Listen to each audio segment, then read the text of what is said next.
Some days we forget to look around us.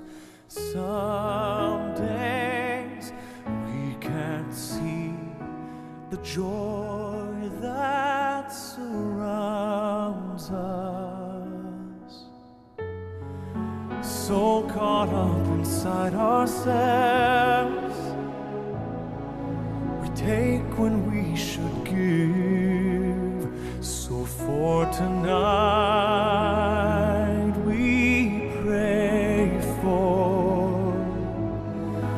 what we know can be, and on this day we hope for what we still can't see.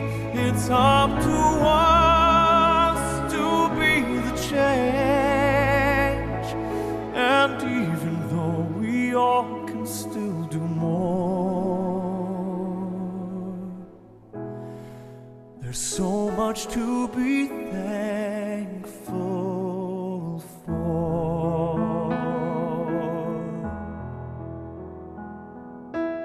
Look beyond ourselves, there's so much sorrow.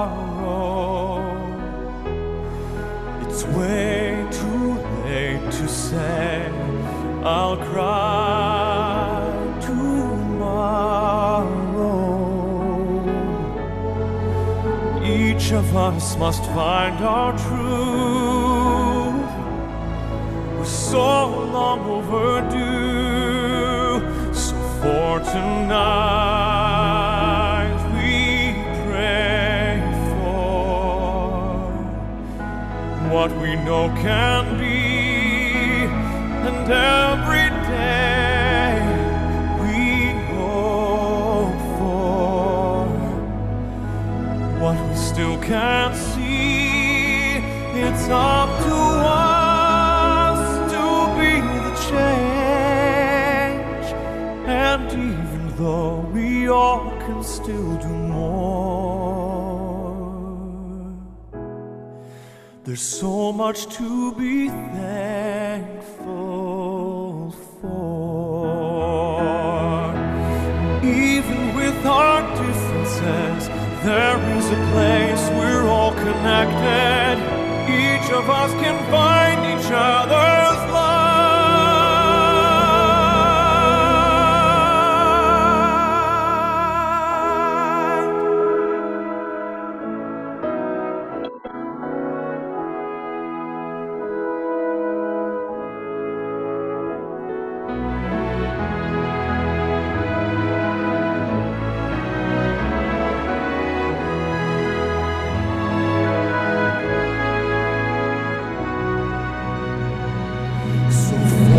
Tonight we pray for what we know can be, and on this day we hope for what we still can't see.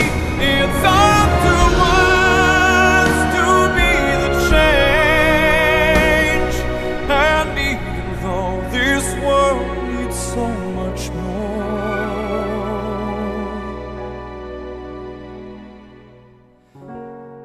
There's so much to be thankful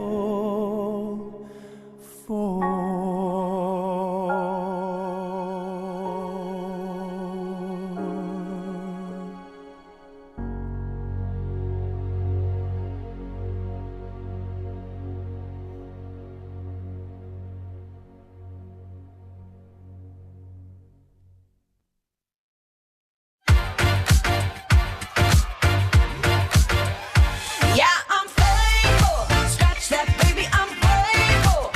It's really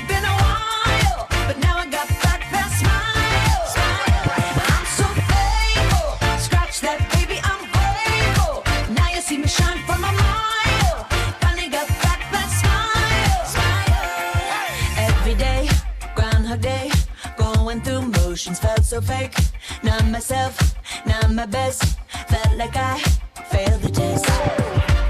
But every tear has been a lesson. Rejection can be God's protection. Long hard road to get that redemption, but no shortcuts to a blessing. Yeah, I'm thankful. Scratch that, baby, I'm grateful. Gotta say it's really been a while, but now I got back that smile. I'm so thankful. Scratch that, baby, I'm grateful. Now you see me shine from a mile. Finally got back that smile. I'm 2.0. Remodeled, used to be dull, now I sparkle. Had a piece of humble pie, that eagle trick saved my life. Now I got a smile like Lionel Richie, big and bright, need shades just to see me. Trying to stay alive just like I'm the Bee Gees, a Mona Lisa masterpiece. Yeah, I'm thankful. Scratch that, baby, I'm grateful. Gotta say it's really been a while, but now I got back that smile. I'm so thankful. Scratch that, baby, I'm thankful. Now you see me shine from a mile. Finally got back that smile.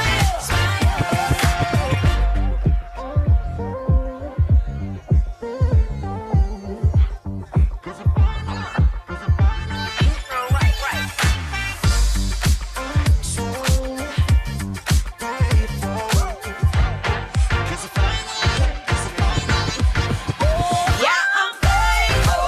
Scratch that, baby, I'm grateful. Gotta say it's really been a while, but now I got back that smile. I'm so thankful. Scratch that, baby, I'm grateful. Now you see me shine from a mile. Finally got back that smile. I'm so thankful. 'Cause I finally I'm so grateful. 'Cause I finally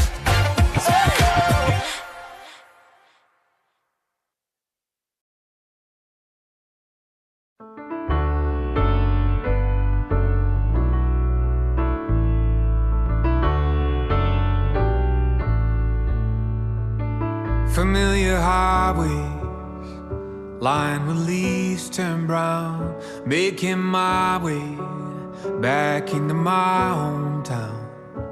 Funny how this all looks different, but it feels the same. Like how life never stops changing, but some things never change. So fill your plate and fill your drink and fill this house with family, the kind of love that all these years can't wash away. 'Cause the older that I get, I see that life is short and bittersweet. Thank God for this Thanksgiving Day.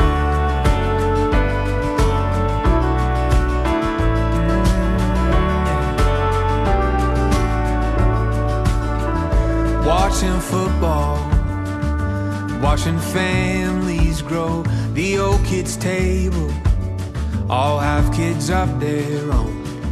Starting to see my grandfather in my nephew's eyes. Mom still can't talk about him and I'd almost cry. So fill your plate and fill your drink and fill this house with family, the kind of love 1,000 miles can't wash away. 'Cause the older that I get, I see that life is short and bittersweet. Thank God for this Thanksgiving Day.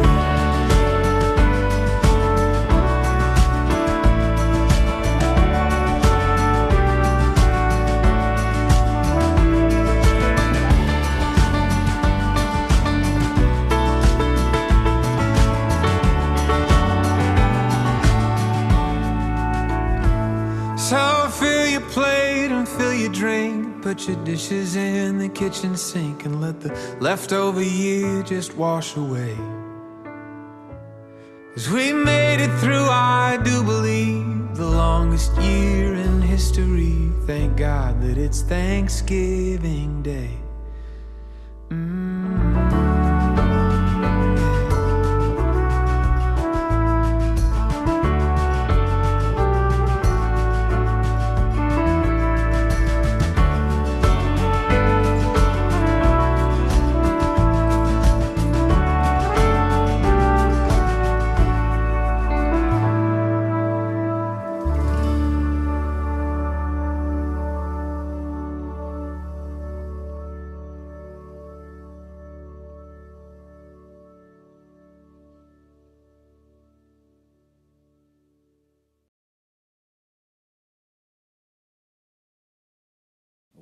two, one, two, three, four.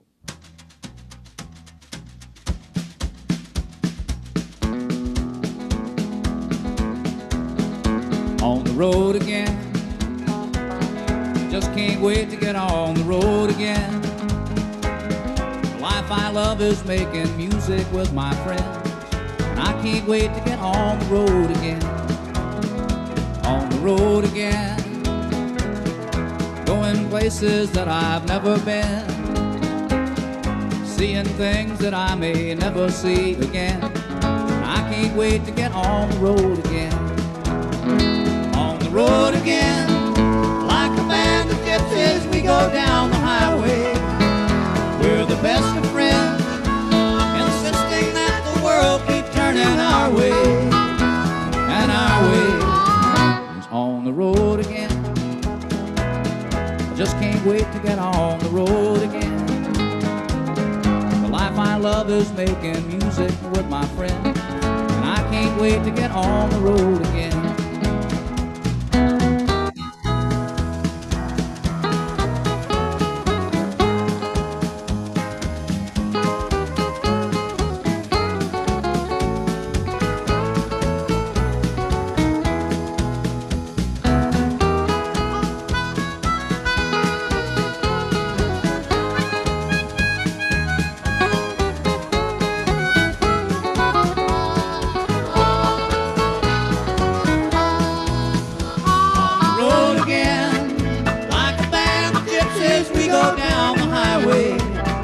We're the best of friends, insisting that the world keep turning our way.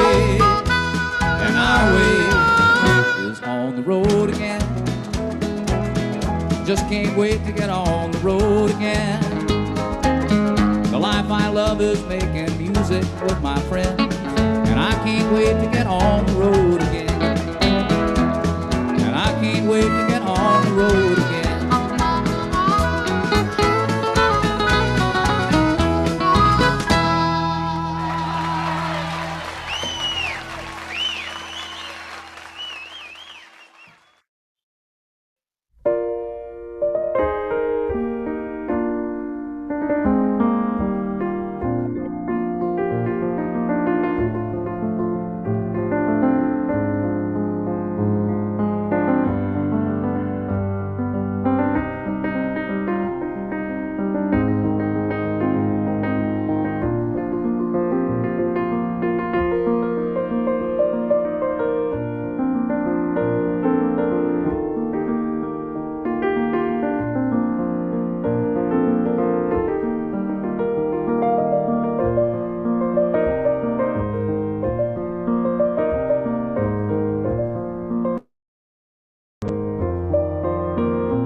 Familiar highways lined with leaves turn brown, making my way back into my hometown.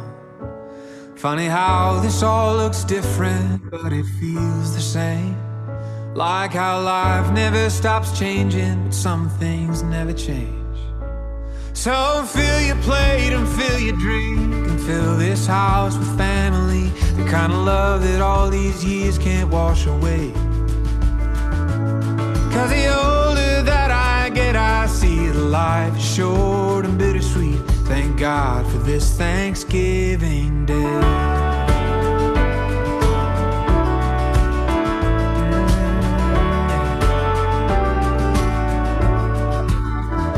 Watching football, watching families grow. The old kids' table all have kids of their own. Starting to see my grandfather in my nephew's eyes. Mom still can't talk about him, and I'd almost cry. So fill your plate and fill your drink, and fill this house with family, the kind of love 1,000 miles can't wash away. Cause the older that I get, I see that life is short and bittersweet. Thank God for this Thanksgiving Day.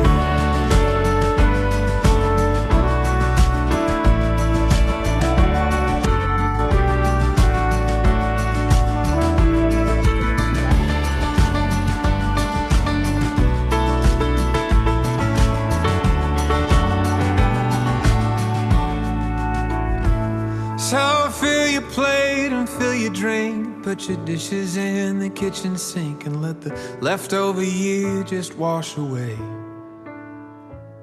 'Cause we made it through, I do believe, the longest year in history. Thank God that it's Thanksgiving Day.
Hello, everyone, and happy Western Wednesday. We got a lot to get through today, so we're going to go ahead and get started right away.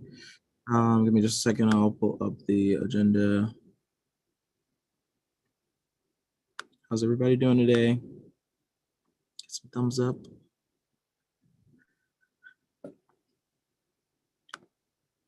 All right, here. All right, so we're gonna get started. Welcome. Got a couple notes before we begin today. I did have a meeting with Dr. Bott, our provost, earlier today. And a part of our discussion was about her attendance at the last joint meeting. She felt some elements of disrespect that we want to address and ensure don't happen again with other visitors, because we do have 2 presenters today. But I want to preface by saying that we have access to administrators that other institutions don't have, and that's a good thing, right? We have the ability to get them in the room, but we have to make sure that we can keep that, right? Because without them, we can't do much. It's important to be cognizant of personal preferences versus the fact that you are here to represent your constituents. So I want you guys to be very cognizant of that. Unless otherwise noted or advised, you guys are speaking on behalf of your constituents. So if you have something personal to say, that's completely fine. But just be sure to draw that line in the sand and say I'm speaking, on behalf of myself. I'm not representing the students right now, because that's perfectly fine. Because our personal statements are definitely valued. Another thing I want you guys to just be aware of is we have lots of problems, but one of the things Taylor and I ran on is bringing some solutions to the table. So just be thinking about some ways to fix issues that you might be bringing up, and present those with your questions, because administrators could also always use the help. The last thing I'll say is just reflect on where your information is coming from. If you are, speaking from, representing your constituents, be sure to say, hey, I got this information from the student forum that I held for my college, or hey, I got this information from speaking with X number of students, or this is just information that, I personally feel. So I just wanted to, give you guys that bit of information before we got started today. But if there's no questions on that, I'll proceed into roll call for attendance. And I will share, well, you guys have the document, so you should know when it's your turn. So we're gonna go pretty fast here because we got some good things to get through. So I want to be saying your names once. If you are missed, please drop it in the chat. Speaker Westrick. Here. Senator Smith. Here. Senator Miller-Holcomb. Here. Senator Fitzsimmons. Here. Senator Pastor. Here. Senator Mutombo. Here. Senator Lewis. Here. Senator Doris. Present. Senator Shapiro. Here. Senator Gonzalez. Here. Senator Martino. Senator Meldrum Roy. Here. Senator Ewing.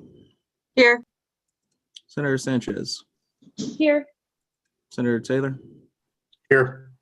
Senator Griggs. Here. Senator DeMarco.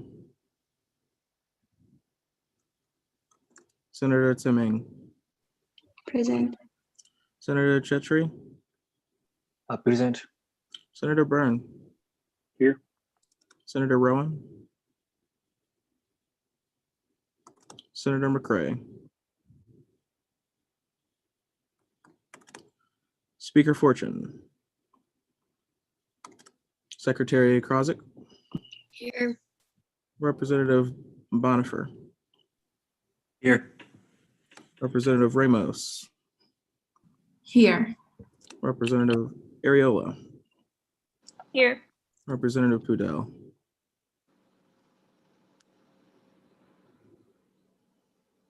Representative Seiden. Representative Farowski. Here. Representative Merrick, Here. Representative Sackrider, Representative Higgins, Here. Representative Gordon,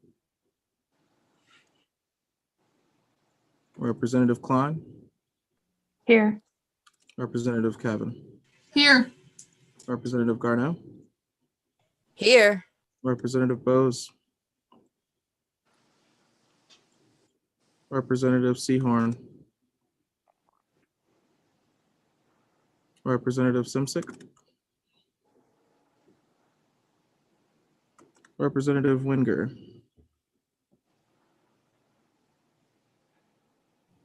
Representative Tatali, Representative Raymakers, Here. Representative Mangeswarn, Representative Taylor,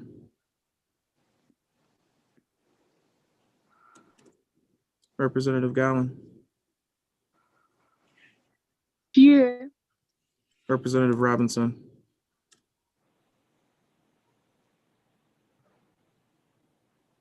Representative Raceman,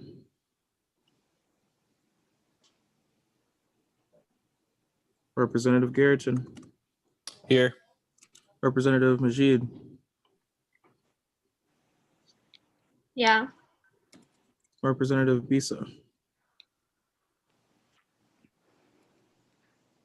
Representative Cochran,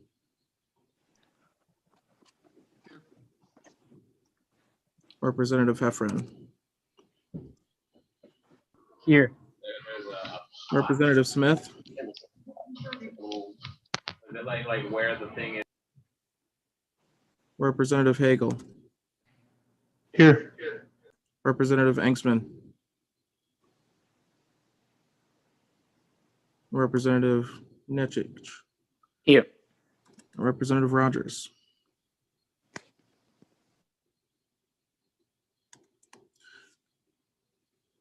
we do have a quorum. Representative Avila, Here. Representative Pruitt,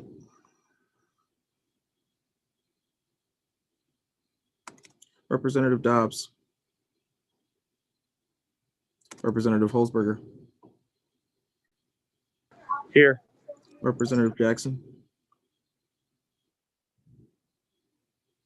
Representative Boswell, Here. Representative Lambeth, Representative Rodriguez, Representative Whitfield, Here. Representative Griswold, Representative Brew.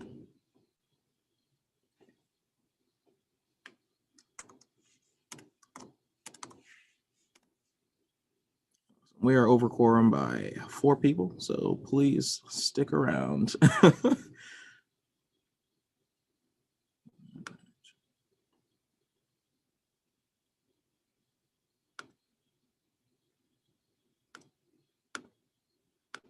All right, with that being said, positional reports will be in the meeting minutes as usual. We don't have any communications today, so we'll hop right into approval of the minutes. I would entertain a motion to approve the minutes that were sent out. I make a motion to approve the minutes. Second. It's been moved and seconded to approve Consent. the minutes. Consent. Second. Consent has been called and seconded. Is there any opposition? Hearing none, seeing none, we will consider the minutes approved. I would now entertain a motion to approve today's agenda as presented. Motion to approve the agenda. Second. Second. Moved and seconded to approve Consent. the agenda. Second. Consent has been called and seconded. Any opposition? Hearing none and seeing none, we'll consider today's agenda approved. All right, we'll hop right into guest speakers. To start out, we have Kara Wood, Associate Vice President for Community Partnerships, and Dr. Gail Rosario, Medical Director for Syndicuse here to talk to us today about some of the new changes with the governor's orders. Eric, have they been promoted already? Yes, Mr. Executive Vice President. Awesome, thanks so much for that. I will give them the floor for 25 minutes with an extension of 5 minutes if needed. Carol and Dr. Ruggiero, the floor is yours. Thank you, Mr. Chair. I enjoy watching you guys in action because with my background in government, I love seeing parliamentary procedure in action. So, and it's kind of geeky for me to say, but you guys are learning some really great skills, and you know, I love that you're leading in this way. So thank you. Gail and I are here to talk to you about some of the changes that were recently enacted. And in the interest of time, I want to be mindful of the questions that all of you might have. So I can tell you that we didn't get any early warning signs that this was coming on Sunday night. So it came as a surprise to us as well. But we worked very quickly. We met minutes after the press conference ended at 7 p.m. and quickly formulated a communication to campus, students, faculty, and staff. So you saw the results of that, and hopefully you've had a chance to take a look at it and evaluate its impact on your week, because today's the day it starts. All of these changes are in place as of 12:01 this morning. So we realize that it is a substantial disruption to that last few days of class that you were expecting to have in person, but we've worked diligently to make a lot of accommodation for students that had planned to finish up some things this week in anticipation of going fully virtual on the 20th. So I think what we'd like to do is be able to open it up to you for questions if there are specific questions that you have about the current orders or activities currently on campus. Dr. Ruggiero, do you have anything that you want to lead off with? I know that you've been busy testing today. We hit a record. So yeah, thank you to all the students that have come to get tested at Syndicuse. Yeah, we did. We hit a record for our regular clinic day testing. We have 523 people come to get tested so far today. We're still resulting that, but we like to see that everybody's turned out to try to continue to keep the campus safe and protect people moving forward through the holidays. So, yeah, I think that you've summarized it well, how we've responded to those changes from the governor's office, and we're just continuing to move forward with whatever comes our way.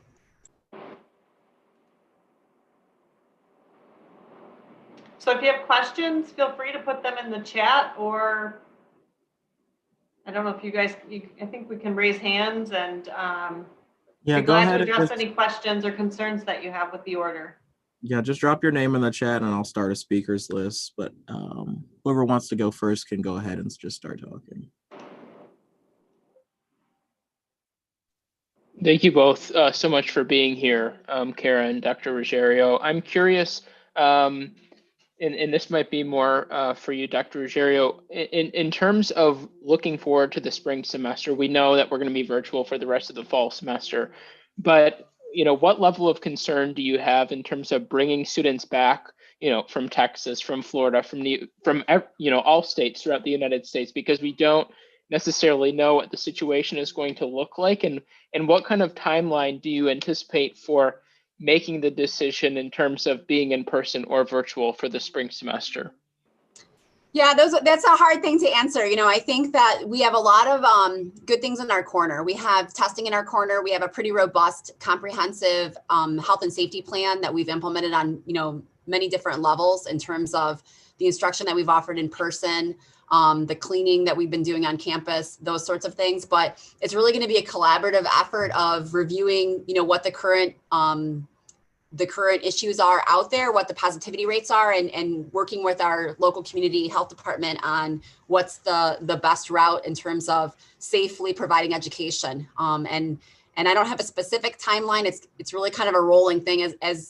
As Kara noted, we were sort of happy that we had made it through the semester thus far.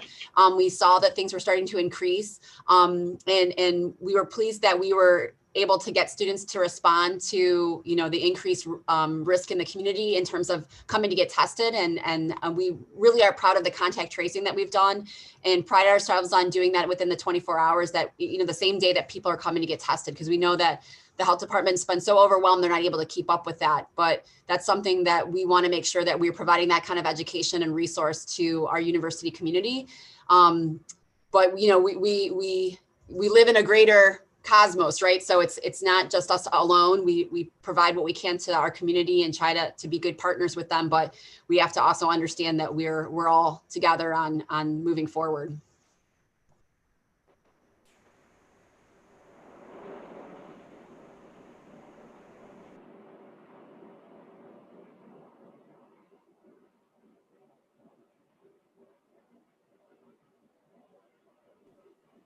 Not seeing anybody else in the chat for speakers. Okay, Senator Shapiro. Hi there. Thank you both for coming. So I just have a question, less about the orders, but more or less about testing. So if I assume you might have this number or the statistic, but what is the like say percentage of confidence you can get from you guys receive from the tests, like the COVID-19 testing? Like what is the percentage that it is accurate, across all tests, if you have that number? Well, that kind of evolves. We present the data back. If you look at the website for the Quidel Sophia 2, they'll tell you that the specificity of the test is 100%. And they adjust those things based on data that we present back to them. But we have a fairly high confidence rate. Obviously, when you perform a test and you have symptoms, the accuracy of those tests can increase pretty much in all tests. So those are the things that we always kind of conceptualize. If we have someone come in who has symptoms and we do a rapid test and their test is negative, we use our clinical expertise to decide whether or not we needed to do additional testing. And that's when we will send out kind of the bigger gun tests, like those PCR tests. They're in such short supply right now that, we want to reserve those for people that we know might definitely be positive, but we're not catching it on the antigen test. But, we have enough confidence in to use it the way that we're using it now, but we don't want to always say that this is 100%, always going to be accurate. Sure. Thank you. Yeah. Senator Fitzsimmons. Yes, so I had a quick question. Considering you have an extensive background in public health, and I've been watching the news and hearing a lot about potential vaccines and such, how confident do you feel that Western can obtain and distribute that in a timely manner if a vaccine comes out? Well, we already are in the planning phases of that in terms of securing the refrigeration and freezer necessary to house the vaccine. We are part of a larger district that is designed to help to support the infrastructure of the local county. So not only would we be providing vaccination for our Western family, we'd also provide vaccination potentially for the rest of the Kalamazoo County. So we work in collaboration. We're part of the 5th district, and we have routine meetings about these very things, pandemics, and how to have an emergency management system that comes up at the ready. So these conversations are already underway in terms of what our process would be moving forward. But we hope to be, one of the first sites to be able to start to administer when those become available. And it's public knowledge that Kalamazoo County is one of 12 counties in Michigan that will be stockpiling the vaccine once it's available. So the good news is, our partners in Kalamazoo County will be at the ready. Now, having the equipment, as Gail mentioned, and the ability to administer the vaccine are also factors. But, from what we hear from our county partners, having Syracuse Health Center on campus is the #1 reason why we are going to probably be closer in line to the front when it comes time to administer to our population. Now, that won't be in the first wave, but we can be assured that we'll be very high on that list if we have the equipment and the ability to administer the vaccination. And Gail is being extremely humble with her words because they really are a shining star in Kalamazoo County right now. And the reason why we can continue to do things like live on campus and have in-person classes and continue some, activities is because we have the support of Syndicuse, and more specifically, Gail competed and won the ability to have the rapid antigen testing available to campus and to students. So this is huge, and I think it continues to go unrecognized, but that is a big thing that sets us apart from other universities in Michigan and in the Midwest. Vice President Spayman. I can go ahead and ask it, but I wasn't sure if this was an appropriate question. I was just kind of curious, in terms of, how cases are rising, is there any number of case threshold that you guys would pass in which you would recommend that students get more than the allotted 2 tests per year? Well, and I'm glad you brought this up actually, because I think I want to be really clear that the two tests that we had designed in this kind of as a resource to students is for asymptomatic unexposed testing, meaning that you haven't encountered anybody with COVID that you've been in close contact with, nor have you had any symptoms that might be a sign of COVID.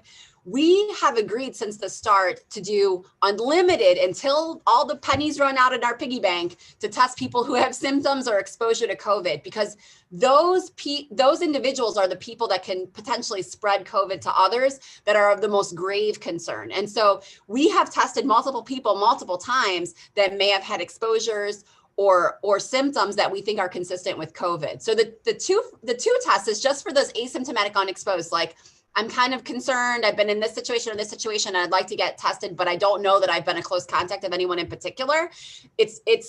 Those are the 2 that are limited. And we will do that until someone blows the whistle and tells us we can't do that anymore. But our desire is to continue to do that through the rest of the academic year. Awesome, thank you. That answers my question perfectly. Vice President Barada. Yeah, I wanted to echo, thank you for answering that. I think that clarified kind of those tests for a lot of people. I know I had some confusion about that. My question is pretty similar, but is there any consideration to giving 2 more tests for the incoming semester for people, just because if they exhausted their tests early on in this semester, as they come back, will they be able to have a new option of that? Is there any thought towards that yet?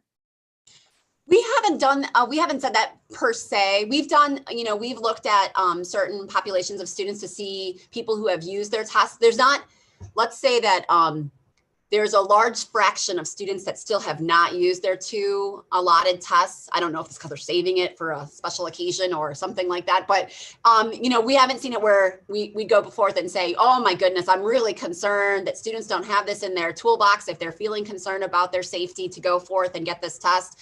But, we're here as your advocates, your health advocates, your safety advocates. And, so far, I've really felt that that leadership has been receptive to those things. So when we bring them forth as concerns, that they've said, that's a valid concern. Let's look about how to work the system to make sure that students feel safe and comfortable on campus.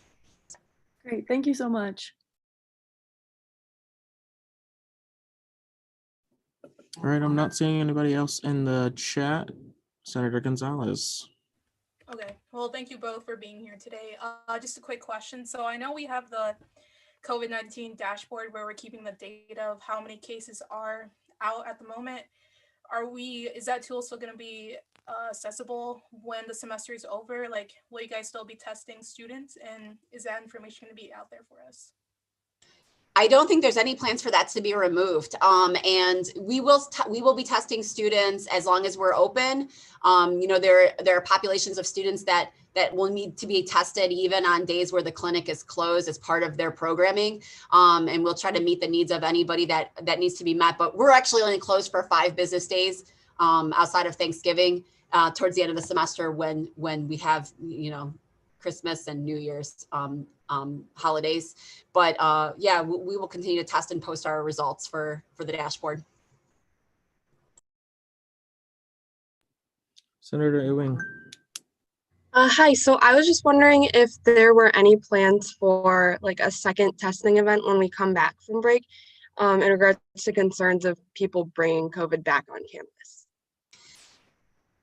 Absolutely. So part of the considerations have been a lot of universities are putting their heads together and saying, like, what do you think we should do and what are good guidelines and what's the best way to go forth? We want to do another mass testing event. We'll probably design it within that first week of students coming back. We'll do a couple of those.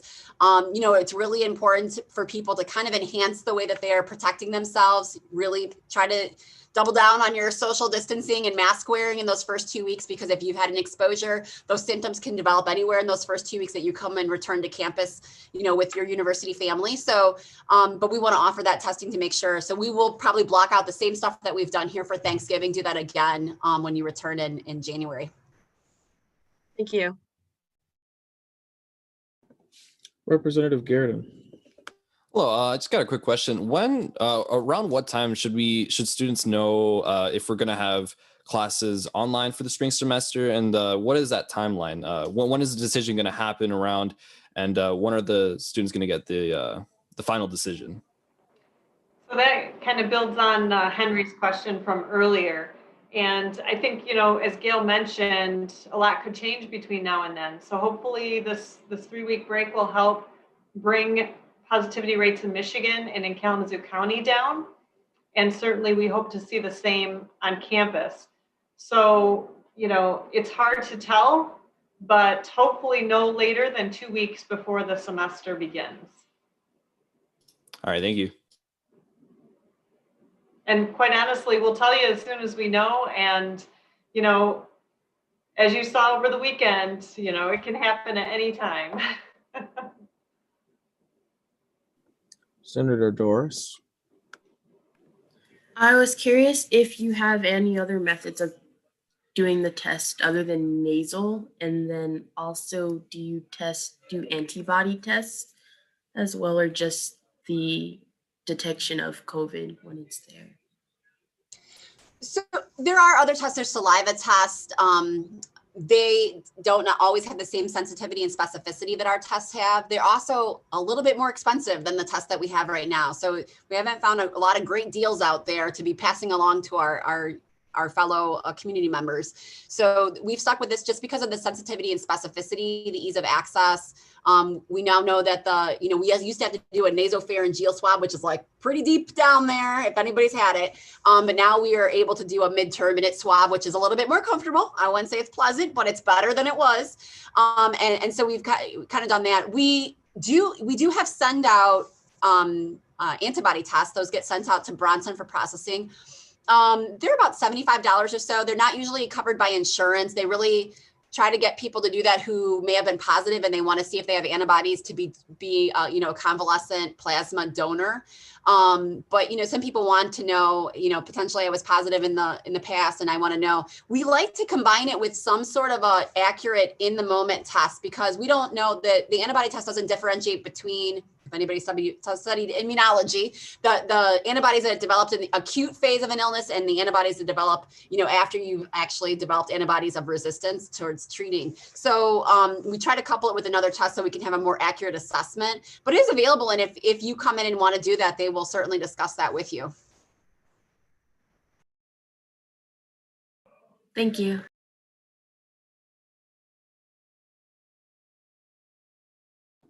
Vice President Effinger. Hello, thank you both for being here. My question revolves, it's kind of a two-part question, and I don't know if you would be able to answer these fully or if I need to go to somebody else for this, but perhaps you could help me. On the COVID-19 dashboard, it says that the last date shown was the 13th of November and 222 individuals were tested. Do you know how many individuals or how many students are being tested in comparison to how many total students are living on campus? So I have special medical director dashboards that I look at, and those are deep dives into a whole bunch of different areas. I can tell you how many professors teach in person. I can tell you how many of them have tested. I can tell you how many have tested positive. I can tell you how many classes they've taught. I can tell you what departments have had fire positivities. And we look at that data. And when we see anomalies, when we see things that are out of the ordinary, when we see relationships and patterns that we think create safety concerns, then we are rising up and having discussions about how to mitigate the risks that we think are at play, and discussions with our health partners, with the county. And that's when we saw that kind of messaging that went out about dorm rooms, people, violating some of the restrictions that were placed on them due to either exposure or symptoms of COVID. And we really had to speak and say that those kinds of things really propagate disease, and we have to make sure that we are vigilant about keeping ourselves safe and our community safe, and that the choices that you make, you're making not for yourself, but you're also making for other people. And so to rise that to awareness again, because we can become complacent, but we do have lots of deeper dives of data that we look at, and cross sections that we look at to just make sure that we're not seeing something. And what's wonderful is that our in-person classes have been extremely safe. We've not seen a lot of issues with in-person classes in terms of propagation. Most of the times when we do contact tracing, it's small to larger gatherings of individuals not adhering to the safety guidelines that have led to people being exposed or becoming positive. And that's why we continue to do that kind of messaging. It gets kind of old, but that's really what we've seen. I'll take a moment to recognize myself, as I had a quick question. I've noticed on the dashboard, correct me if I'm wrong, but it shows an average test per day or positive per day. And it seems like that's divided by 7, although we don't test on Saturdays and Sundays. Is there a reason why we don't divide by 5, since those are, that's the number of days we're testing? Well, we actually test 6 days a week because we have other populations that we have to test. We'll be testing 7 days a week starting this Sunday. Starting now. We won't have any breaks in testing because of the new orders that have come down with populations of students that will need to be tested more frequently. But yeah, I mean, I just put forth the data, and there's like special wizards that put the data in ways, because actually there's a lot of different data that's very siloed that has to come together to give the accurate reflection of what's going on. And our friends in institutional research help us to gather the data from us and collect it in a way to organize it so that it can be viewed. And the way that the health department runs their data, we've had a similar style. So they do a 7-day running average, and that's the standard that most people use. And that's why we use the same standards. Thank you. Representative Gallen.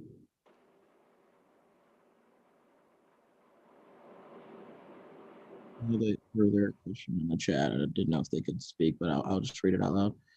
Will this semester be labeled as COVID impacted, as students will have options to make their class, and will students have options to make their class credit or no credit? So those are topics that are good questions for Provost Bott. I know that there has been discussions. I don't think any decisions have been made at this point, but the provost is taking the lead on those academic related questions.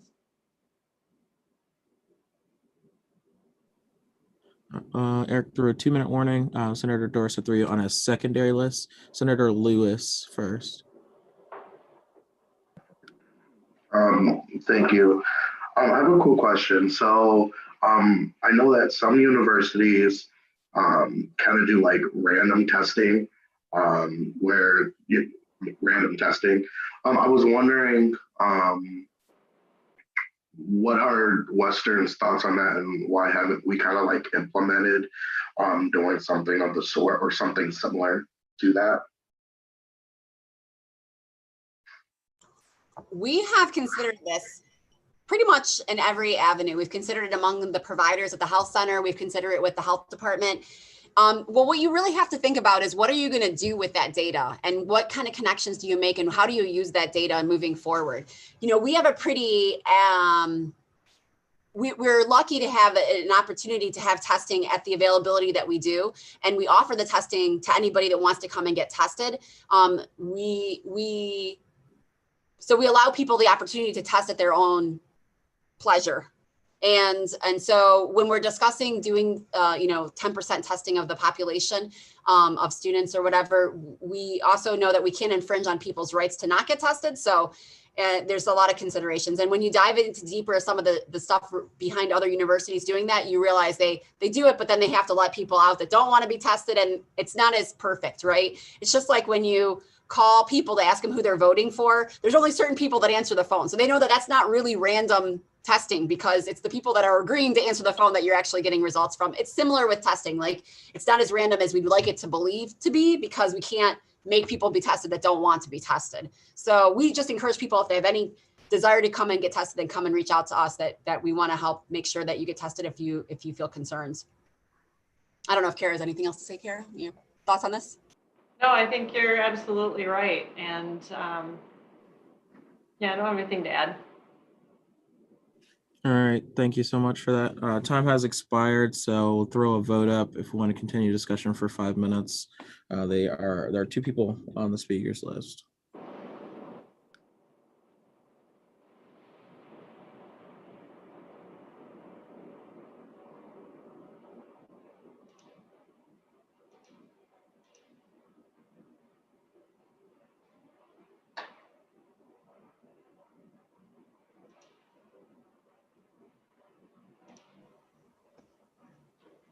Mr. Chair, how long would you like to allow voting to continue?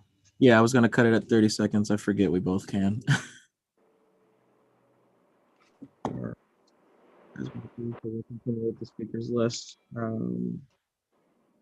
Senator Doris.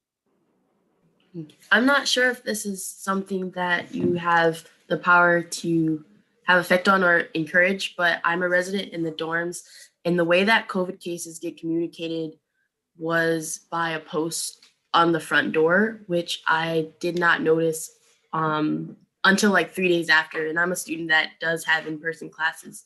And I was wondering if there will in the future be ways where students will be emailed that there are cases in their building and whether or not it is on their floor and if it's something that they should worry about, because I'm also a student that is in the kitchen and because I don't have a meal plan. So that's another public space where other students are using. And if it's not being communicated clearly in a timely manner, then I don't know about it or what I should do or where I should kind of limit my spaces for to keep others safe. I hear ya. So we have a direct route because of HIPAA, and public safety. They kind of intersect in weird ways. So we have a direct route by which we communicate to positivity of on-campus residents to the director of Res Life, and then it's at the discretion of that body to disseminate information. So I think what we could bring forth is, we've already done some of this, but I think we need to do some deeper dives, is to sort of reflect on how the semester went and say, where did it go right? Where did it not go so great? Who felt like they didn't get kind of fair warning about what's going on? Who felt like there was a lack of transparency? How do we do this in a way that doesn't ostracize people or to create problems, but provides awareness so that people can be, vigilant about their safety? And I think we could bring it forward. We had discussed doing like an email to halls and just saying, oh, in this hall, there has been this. So I think we can bring that forward again and say, sometimes if there's a positive case one way, and that's 10 days later and, 3 days later, there's another positive case, then you don't know if that was from that, you know what I mean? It gets all kind of combobbled. So I can certainly understand that it makes it seem like I'm not really sure what's actually happening in my living space. So we'll take that under advisement. Thank you. So I have a question about not COVID, but the COVID impact. My question today is going to be about mental health. I don't know if anyone here can relate, but it's hard to get out of bed in the morning. I open things to do class and all I want to do is curl into a ball. This is the most anxiety-inducing semester and the most mentally challenging semester just from like school. Like I've never experienced so much anxiety about school, so much stress about my grades, so much unknown and all of this. And I'm wondering, you know, like I think we see students pushing for pass fail. And I think the real reason is because we are like mentally ill. And I'm curious what sort of improvements and sort of what things you've been thinking about to help students, because a lot of us are in a very, and maybe this is just me, but in a really, really tough mental health state right now. And it's hard. It's hard to be a student, even though it's only, I never leave my house, but it's hard to get out of bed in my own house and clean my room. And yeah, I'm curious what sort of steps you're thinking about taking, because this semester has been the worst of my life, just like mentally. And I don't know if I can do it in the spring. And I know a lot of students feel the same. Yeah, and I think that people are struggling in lots of different ways. I think that, you know, there's people that struggle with the learning style, that this is not the way that they learn. And it's either you learn this way or you're not, what does school look like? Because this is the only way to learn if you're maybe not in a position where you can do in-person classes. So I think that's a challenge. You know, obviously the things that we always say to people who are struggling with their mental health is to double down on, you know, social networking and go exercise and, you know, respond to social groups. And so we have to be more creative about the ways in which we engage so that we can stay healthy, but also feel connected. You know, we're happy to be able to share that WellTrack app, which is an online therapy-based platform that you can connect with either on your own, or you can have it connected via an avenue with one of the therapists at the counseling center. So they help to design spaces, you know, to sort of talk through some of those things. But I think that acknowledgement that it is super hard and there's really not a answer to the fact that it's really hard. I think that we want to just acknowledge that, and that we have to make sure that we check in on each other, check in on ourselves, know when we need to seek services, know when, you know, we've kind of reached our limit. The U at College is also supposed to help connect people a little bit more to other resources and students and groups and things like that. But I think it is challenging. It's a hard time. It's a hard time to be a student, and things evolve so fast that it's hard to adjust. And if you have anxiety already and things are so up in the air and there's no way to anticipate what the next, you know, little mini bomb is going to be, it's really hard to feel good moving forward. Thanks so much for that, Dr. Rodrigo. We're going to exhaust the speakers list. Last person is President West. Good afternoon. Thank you both for being here. I just want to kind of like piggyback to housing and want to know kind of what discussion has been made around providing extra tests for RAs and student employees on campus. I know that Grand Valley linked athletes and RAs as critical kind of employees or respondents in that sense. So I just want to know what discussion has been made around that. We have actually had lots of discussion around that because, you know, I think that, you know, I do think that we have had the opportunity to provide those 2 free tests, right? We've had opportunities to provide what we hope is unlimited asymptomatic or symptomatic and exposed testing, but there may be times that you still feel like you want to come in and get tested and you've already had your 2 tests, and how do we go about doing that? And I think that right now we're discussing, how do we do that? How do we provide people with that safety and security of knowing that we do care about you? We know that you're living in a land that no one else has treaded before. So it's really hard to give guidance on something like that. And how do we do that in a reasonable way? And I've been able to review the numbers of people who have taken tests that are part of the Residence Life community. So I know that there's a large percentage of people that haven't done any testing. And then there's, you know, there's obviously people, and I think that happens all over the place. Even within my team at the health center, there's people that have had multiple tests because they have more concerns about their exposures, and people that may have less tests. So I'd like people to feel that they can test to their feeling of safety, right? So that, you know, because everybody has to walk in different shoes. Everybody has different exposures. They may have different family members that have different risks. There's lots of things to consider. So I think that, or their own personal health issues that put them at increased risk. So I think that we want to explore a system by which we can help people to feel safe in their workspace, safe in the environment in which they live. And so we're trying to figure out a feasible way of doing that moving forward. Thank you. Yeah.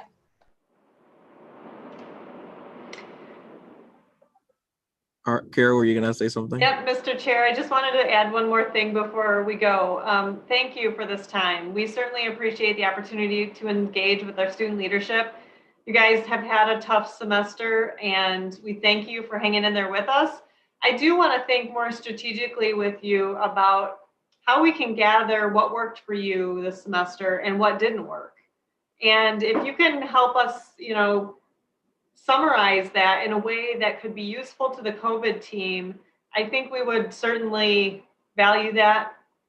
And we don't have a date set for when we're going to take all of that data in and synthesize it, but I would think that it would be probably toward the end of the semester, but certainly no later than 2 or 3 weeks before the semester begins. So just think about how that might be accomplished and how you could collect some of those things and share them with us. And if we need to engage further, we're happy to do that.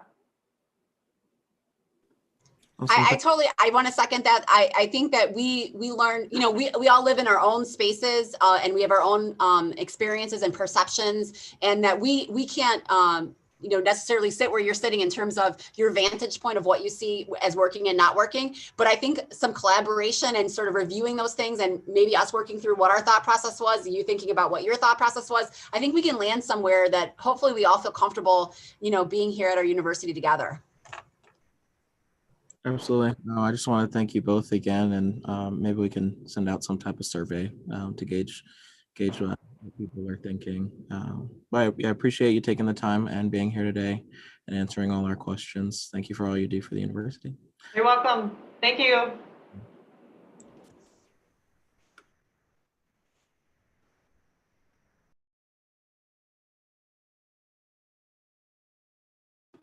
All right, Andy, sorry. I just promoted you to panelist. So you guys, I'll have the floor now. We're moving on to Ed Martini, Associate Provost for WMUX, Senator Brian Taylor, and Andy Holmes. All right, thank you, Mr. Chair. Senator Taylor, I didn't know if anything you want to say by way of introduction, or you want us to jump in? No, let's jump right into it. You're the star here. Great. Well, thank you so much for having us. We really appreciate the time to be with you all. So my name is Ed Martini. I serve as the Associate Provost of WMUX, which is a unit formerly known as Extended University Programs. We have oversight over a number of different areas, but most immediate for our conversation tonight is online education, and as well as instructional design and instructional support. I also serve as the Dean of University College, a new initiative that's underway at the university. And with me tonight is Mr. Andy Holmes, and I'll let Andy introduce himself and say a little bit about his role as well. Good evening, everyone. Yep, Andy Holmes here. I'm the Executive Director of Technology for WMUX. And my responsibility is to help the instructors provide high quality education to all of the students. We administer the Faculty Technology Center. We have a kind of cross-functional, cross-divisional instructional support team consisting of instructional designers who work one-on-one with faculty to basically engineer and architect learning experiences, whether they're a complete course, a module within a course, all the way to full programs. We have course developers who build learning objects using various forms of instructional technologies and methodologies and pedagogies. We have folks that ensure the accessibility of course content and the systems that we use on a daily basis. We also have folks that work on collaboration tools. So things like WebEx and Teams and the Office 365 suite. Basically, if it can be used for teaching and learning, the various teams that work with us have a hand in it, and we have the ability to change things. On the other side of it, just from the day-to-day, we also have folks that will look at how we provide the support information back to students. So we'll talk a little bit about where you can access those, but we're also going to seek a little bit of your input on how to make things better. So anyway, thanks. Nice to meet you. All right, thanks, Andy. So yeah, we wanted to come and share some of what we've been up to today, but also really to listen and to get feedback from you all about how things are going. We've gotten a lot of feedback from various mechanisms, so we know, and just we're able to listen into the last little bit of the previous conversation as well. So we know it's been a rough semester and want to find out what more our team can do to help support students this semester, next semester, and going forward, particularly in the areas of making sure that you know how to navigate e-learning, know how to navigate Teams and WebEx, and what kind of tools and technologies are out there, because that's a lot of the feedback that we've been getting. So historically, WMUX, EUP has been much more of a kind of faculty-facing unit. We've helped deliver programs, we help design programs, and we work really closely with faculty to build all those things that Andy was talking about. So we've been much more focused on instructional support. And I think part of what COVID has helped make clear to us is that our team has a lot of value that we can bring to providing more and better student support as well, working with our colleagues in some of the areas that have been more focused on that in the past. So over the last, 8 or 9 months now, since last March, we've worked really hard with our friends in OIT and university libraries to really streamline instructional support and make sure that faculty have a pretty streamlined process as they have to make rapid changes to their classes. And moving forward, I think we'd like to do a lot more to provide a more streamlined approach to student support as well, starting in this kind of technology space. That's a little bit more of our bread and butter, but then hopefully over time connecting to some of the work that my other team in University College is doing as well. Over the last couple weeks now, since about midterm grade time, my University College team has worked with the other college team to do over 2,000 outreach calls to students from across campus, students that we had reason to be concerned about because of concern forms that had been filed, lower midterm grades than would be ideal, knowing that they hadn't been active in some of their classes for a while. And so our team with the Solution Squad, some of the advisors from campus had been really reaching out and just trying to connect with students, find out how things are going, find out what they need.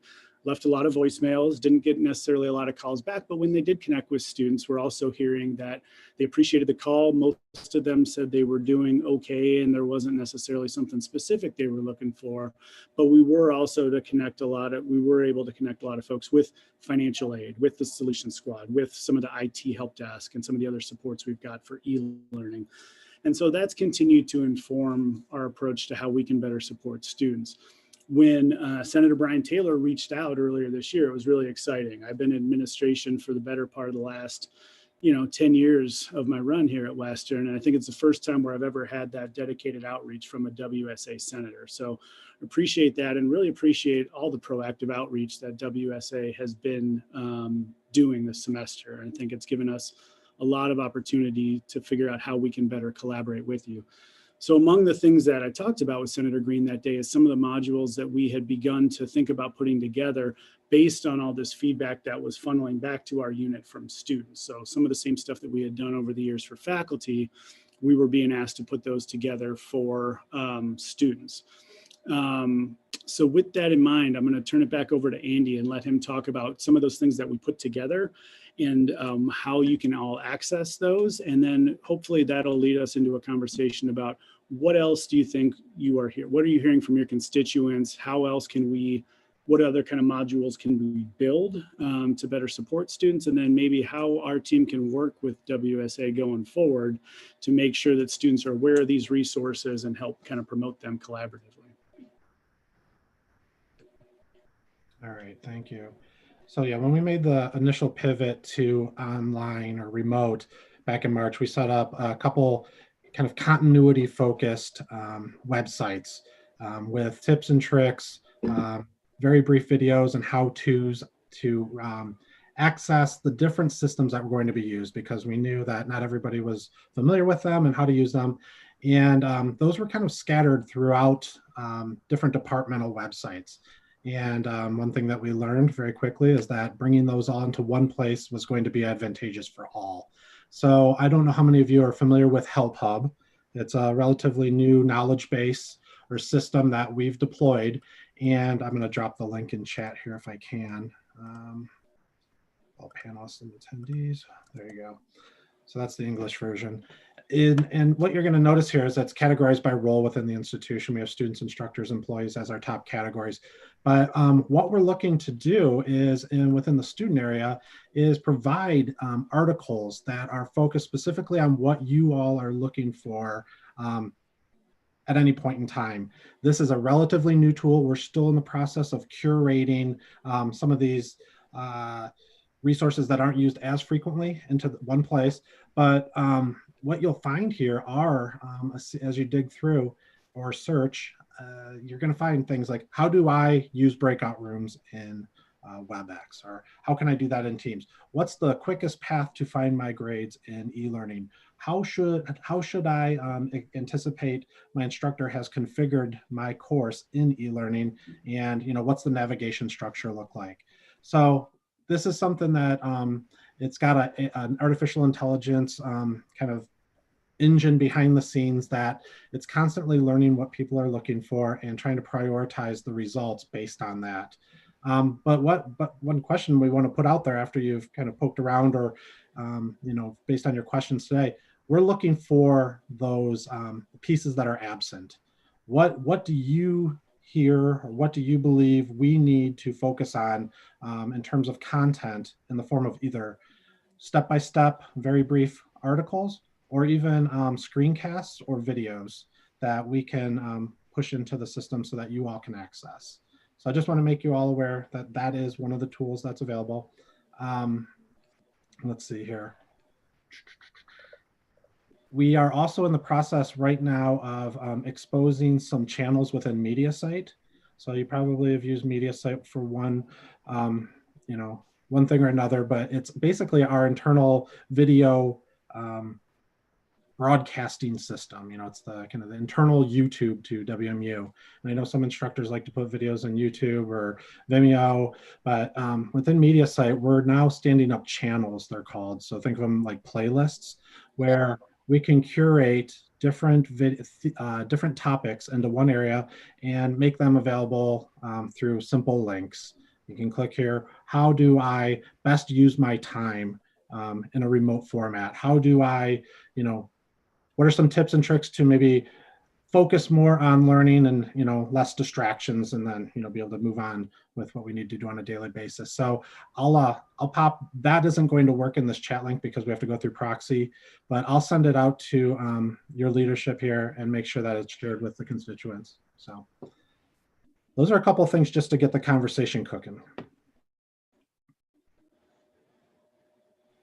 Awesome. Yeah, so I think we again wanted to just share a little bit about, oh, sorry, go ahead, Mr. Chair. You're fine. I was just gonna remind them, like before, I'll do a speakers list and just drop your name in the chat, but go ahead.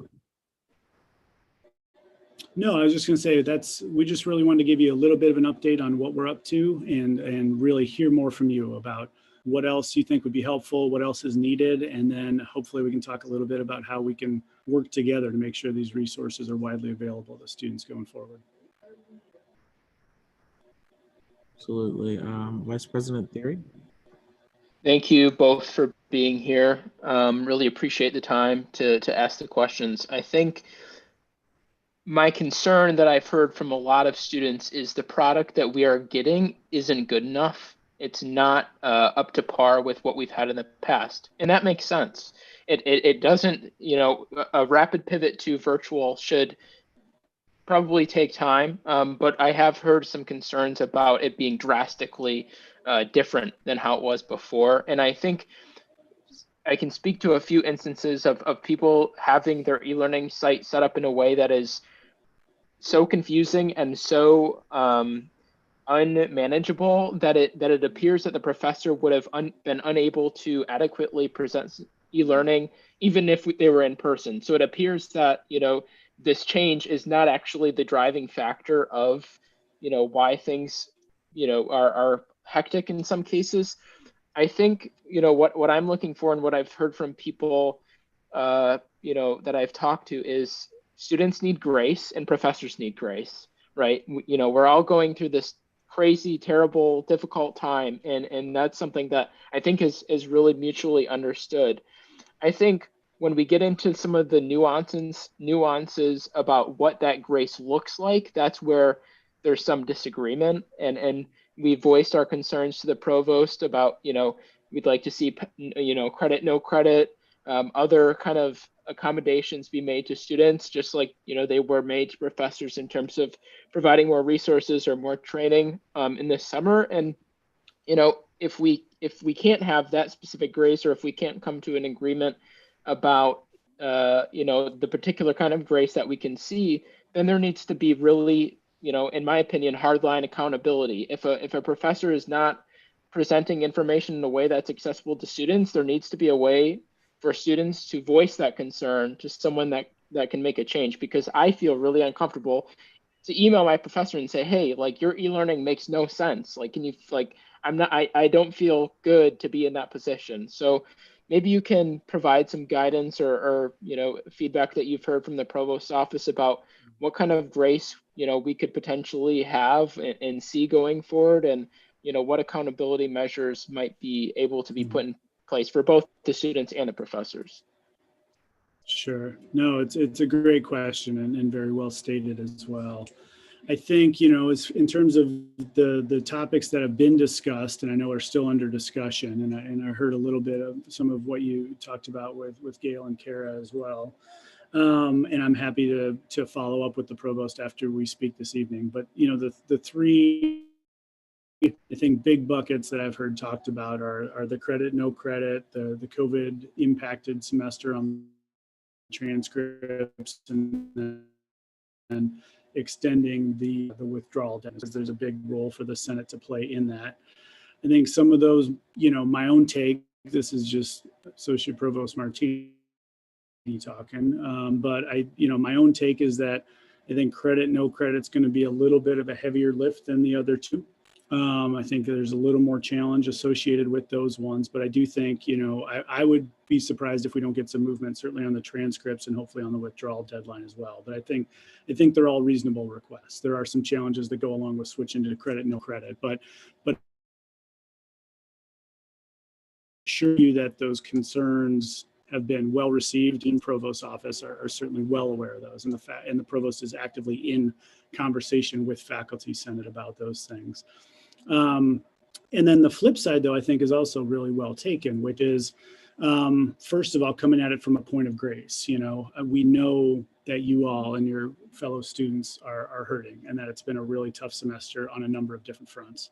And it's also true that our staff and our faculty are hurting. People are all juggling a lot, and we've had a lot of faculty who have, I know just a few of my colleagues, my friends on faculty, who have lost family members, and are juggling their own kids who are home, have homeschoolers at home that they're trying to juggle during the day and things like that. So I appreciate you all trying to come at that from a point of grace, because it is true that we're all hurting a little bit right now. We're all struggling a little bit. So I think that's wonderful. And I think it's also right to press for accountability. And so what I would say is that the fact that we've moved everything online, yes, that's a challenge. And especially last spring, last March, that was emergency. And so, maybe under those circumstances, we wouldn't expect to put a really quality product out there. I honestly believe that we are getting more faculty to do a better job with online. Does that mean it's where it should be? Absolutely not. And I think it's a really uneven experience. We hear a lot of good stories about it, but we hear a lot of bad stories as well about things that could be going a lot better. So whether it was online or whether it was face-to-face, and back when I was an associate dean in the College of Arts and Sciences, all the kind of student complaints about instructors did get funneled through me. And what we relayed then is what I would relay now, which is that the best way to get those issues addressed is to try as best you can to follow sort of the academic chain of command, which is to first try to reach out to your instructor. And I know that can be awkward, and I know it can be intimidating. And I would encourage you to do so with grace and with a respectful manner, and try to explain to your instructor what the challenges are and what you're seeing. And I know people have tried that and you don't always get a positive response, or sometimes I've heard don't even get a response. At that point, talking to the department chair is the next best office to go to. And then if you don't get a response from there, to go through the dean's office. if it comes to the provost, if it comes from me, we're going to go back down to the department. We're going to go to the college and we're going to talk to those offices there so that they can begin to address it at a program level. But I do think it's important that you raise those concerns. There's a tendency, I know sometimes, to just kind of throw up your hands and give up and say, you know what, this is a lousy class. I'm having a really lousy experience. I don't even want to take the time and energy to deal with it because I'm tired and because I'm worn out. But if there is a larger sense that there's a problem with a particular class or with a particular instructor, the department chairs and the dean's office need to be aware of that. And there might be a larger story there that they can help do that intervention with. So I think if you approach it with grace and respect and then follow that chain of command, even though that can be a little bit of a slow process sometimes, I think that's going to be the best way to continue to affect change with an immediate class. And then I'm hopeful that we can find ways for some of you and maybe some of your colleagues to join the teams that Andy and I have put together in WMUX, so we can get more student input on the front end into the design process. And Senator Taylor and I talked a little bit about that in our conversation as well.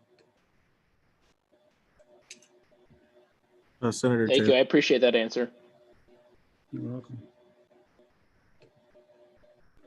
Senator Taylor. I'll be really quick. Executive Director Holmes, Dr. Martini, again, thank you very much for taking this time to have this conversation with us. Well received. Maybe two things. The first, I know we do have the instructor student feedback forums. Maybe this is something that could be expanded to really address some of the online pieces of learning. And that way, the instructors who, in some cases may not know that, hey, I'm, not doing the greatest job that I can be doing with e-learning, or don't know the specific areas. Those are ways that in a formalized, consistent manner, we could point that out. The other thing, and, I hope this is something that's discussed, is really a move now that we're, at least are using tools, a move more towards standardization of tool sets. For example, and I think this was brought up when Provost Bolt was here, regarding, for example, web conferencing. I pray to three gods at Western. I pray to Zoom, I pray to Teams, and sometimes I pray to WebEx. So I got Jesus, Allah, the flying spaghetti monster, sometimes all three in the same day. I think really, as we now at least have a measure of tools that we're using, the students have gotten used to. One of the things is we start working on standardization, just start to streamline that for everyone else. I yield my time. Vice President Barada.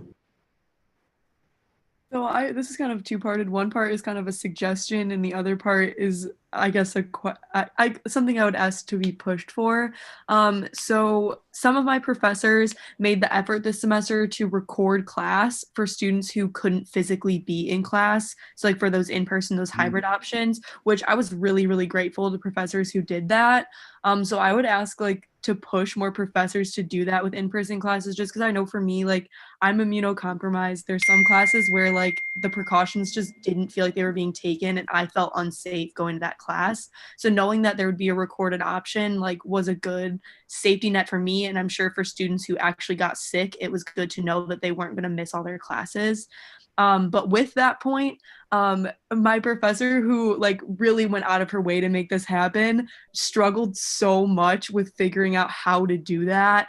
She was jerry-rigging her little earbuds to her purse so she could record herself, which I really admired that effort, but I think it could have been done a lot easier. So if there would be a way to kind of show professors how they can do that without having to turn their computers around and get 3 different devices going, it would help them out and make it better for students as well. Yeah, I really appreciate that. Thank you so much, Emma.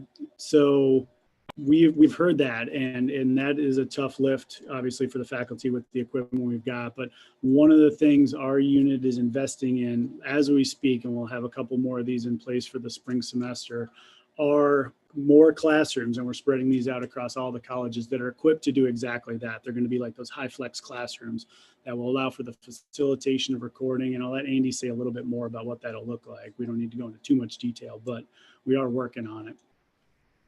Yeah, we're trying to create some broadcast and lecture capture points that are inclusive of the audience in real time that may be remote. So the recordings will be more comprehensive. So you actually see the conversation and have a, if you're there in real time, the ability to, converse with all of your classmates.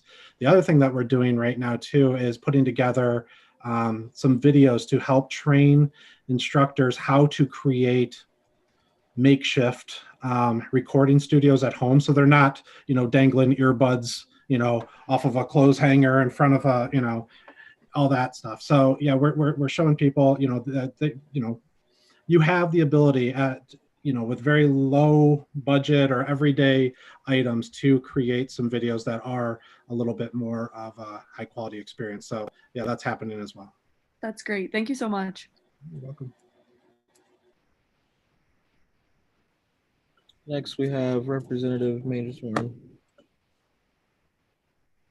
Hi. I was hearing that you guys are doing a great job, having a lot of initiatives and stuff. So I'm currently the president of Malaysian Student Association. We are currently aware that the university is doing a lot of things. I personally believe the university is putting in so much effort to help out the students and care for the students and everything. That's a wonderful job. I really appreciate that. But the thing that it's sad, it is really sad because whatever the university is doing isn't reaching the students. It's not being conveyed to the students. I believe as for my organization, we have about 100 students, and most of the informations for the university, it's not being relayed properly. I mean, as much as we send emails, we have Instagram, Facebook, WhatsApp, Instagram, Facebook. I believe those are very superficial. Not everybody actually gets the information. And the thing is that the Malaysian Student Association, we had a meeting with the IAS and the HIKI directors and stuff speaking about this. And we suggested that the RSOs, the presidents and all, we should work in hand with the university, because the management and us, we are not two different people. We are together. We are working as a family. We are all Broncos. So we should be, the management should include the RSOs, leaders and all in a more comprehensive way, in a more integral way that everybody knows. I believe the word of mouth is a more effective way of advertising, is a more effective way of relaying information, rather than just having emails, mass emails, having Instagram, Facebook. Because I honestly take the initiative to actually go and look for information, but not everybody does that. So I believe the RSOs, we are all a part of the university. So we don't want just the university management to be thinking and breaking their minds and heads and all thinking about whatever we are doing, but whatever for the university, but it's not being relayed to the students, because then it will go to waste. So I would suggest that we should actually come up with a more effective communication, relaying information, so that whatever the university is doing is actually being relayed to the student. That's all I have. Thank you.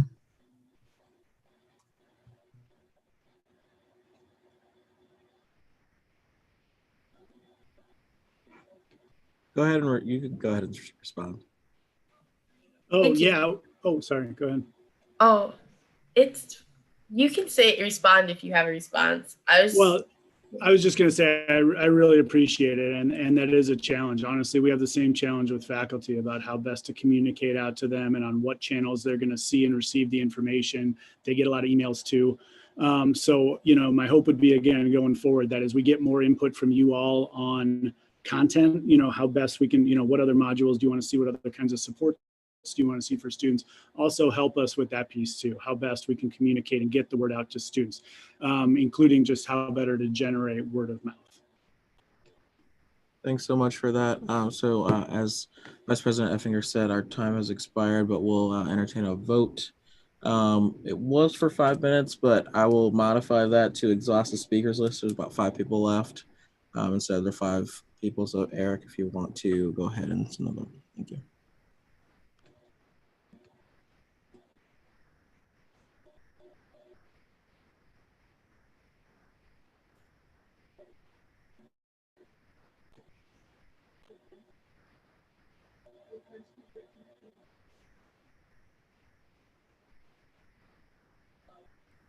And you can stop it at 30 seconds.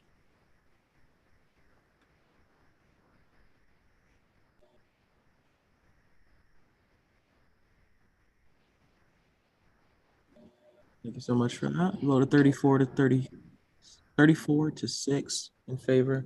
Representative Garneau, continue with you. All right, thank you. Thank you, Jacoby. I'm not 100% sure if Senator Taylor made this statement, but I would like to double down, even if he did, on the importance of allowing students to provide feedback at the end of this semester, as well as next semester, on the specific online contents of our learning. I've had quite a few professors who are just not open to criticism or suggestions during class on ways to make their e-learning more comprehensive. And even when I try to explain to them that I do have some familiarity with e-learning from the instructor perspective and helping my grandma set her class up, it's just I'm not interested in arguing with my professors, but I would like to leave them some kind of feedback so that students are less confused in the future, because I do see Western pursuing online education after this point. And without the ability to provide feedback for the professors that do actually look back on this, there's no way that this is going to remain sustainable. Thank you.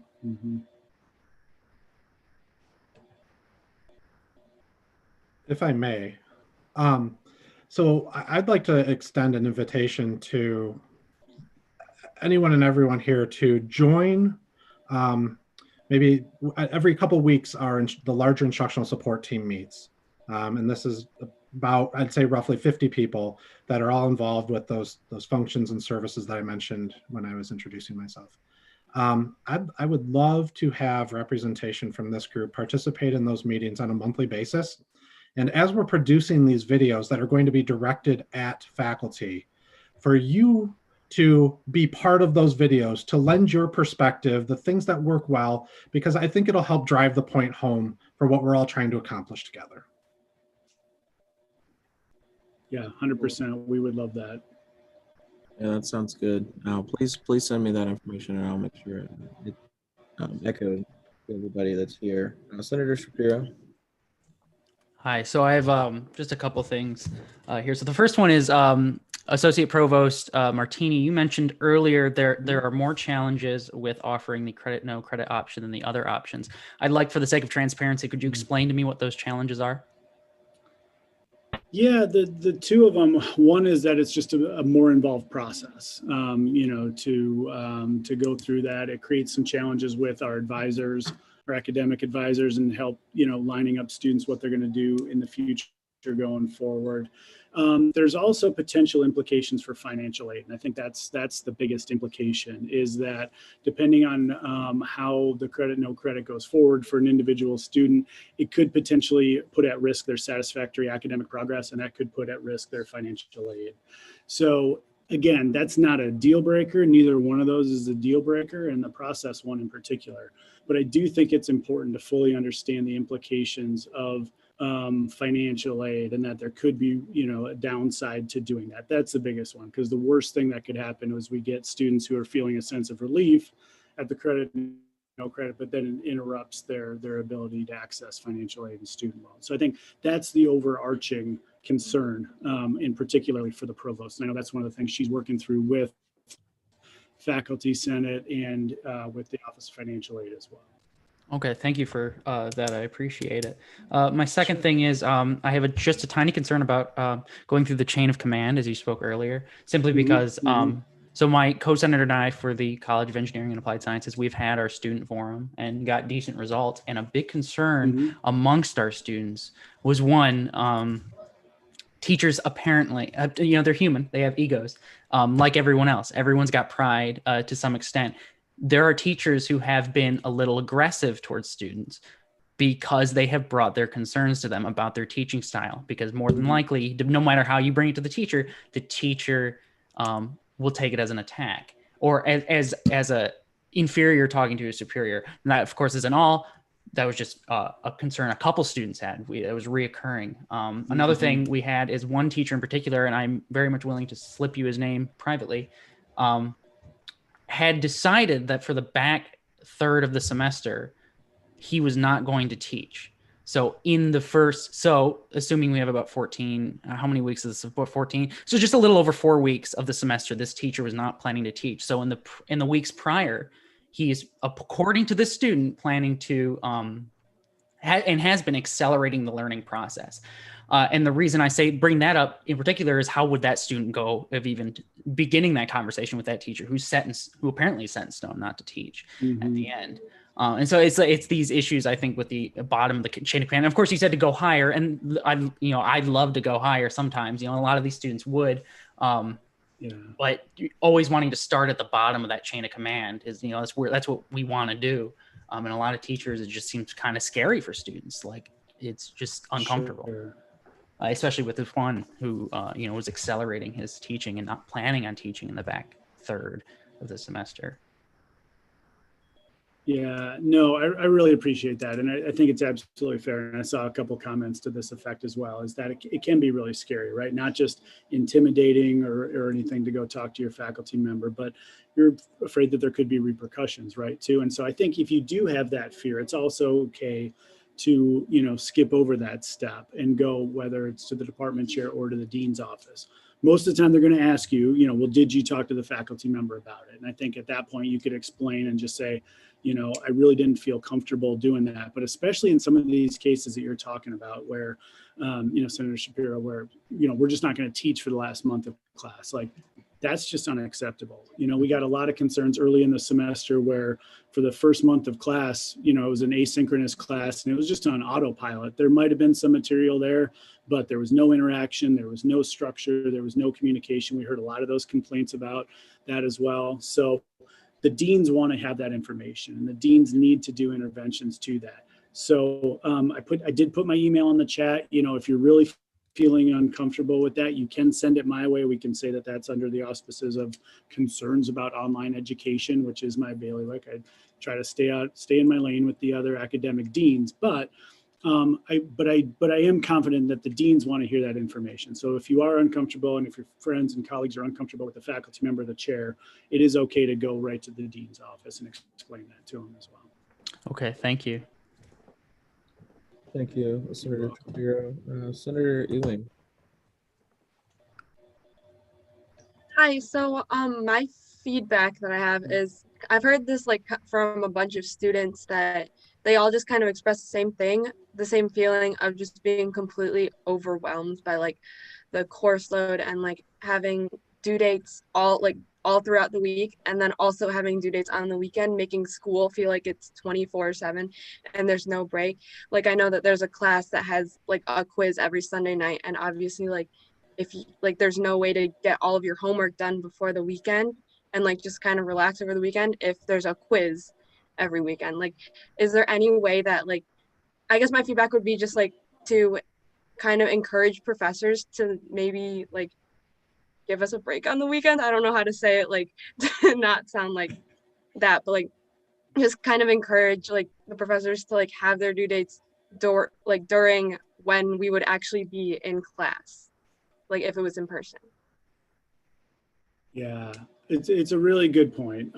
What I would say about that is that I don't think there's a lot that we can do to limit the periods under which, they're going to say their assignments are due. And even with some guidance, we do run into some academic freedom issues. And I know that's a touchy subject, but the reality is there's limitations to what we can do with faculty. But what I think we can do, and we have a group of faculty that's working with us, who worked with us over the summer.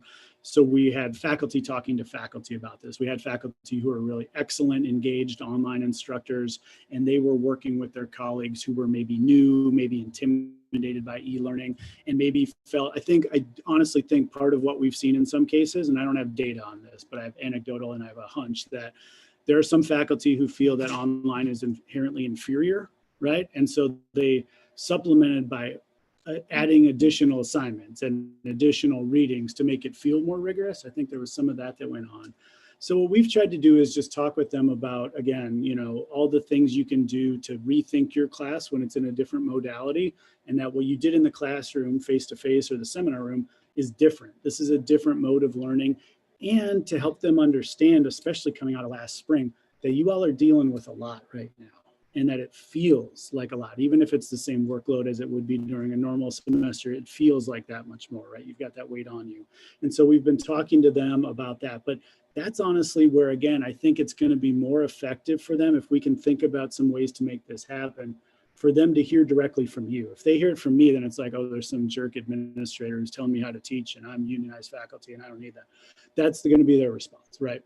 But I think, getting some more organized feedback and finding spaces where you all can work with us to be in dialogue with faculty about the realities of what you're feeling and what you're facing on those lines, I think that will help. And if we can get more of that conversation going, then it might matter less that it's Sunday night versus Wednesday versus whatever, but the overall burden becomes a little bit less. I think that would be my suggestion of how to go about it.